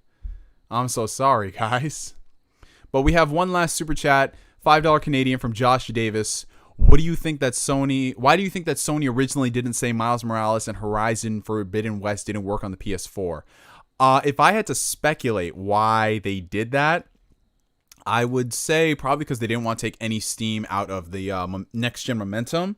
Because what did they run with when you saw those games? These are only possible on PlayStation 5. Our next generation console is not going to be held back by cross-generation games. So they used that because Microsoft had been saying that, hey, we're not going to abandon folks for the first 1 to 2 years. So they just played the game. And then, of course, as they got closer and closer to launch, they had to say something. And that's what they did. So they didn't even tell you during the announcement video. They didn't tell you... like officially, they just put out a tweet and then the last like 2 words is like, oh yeah, it's also on PS4. So they were just very strategic about that sort of thing.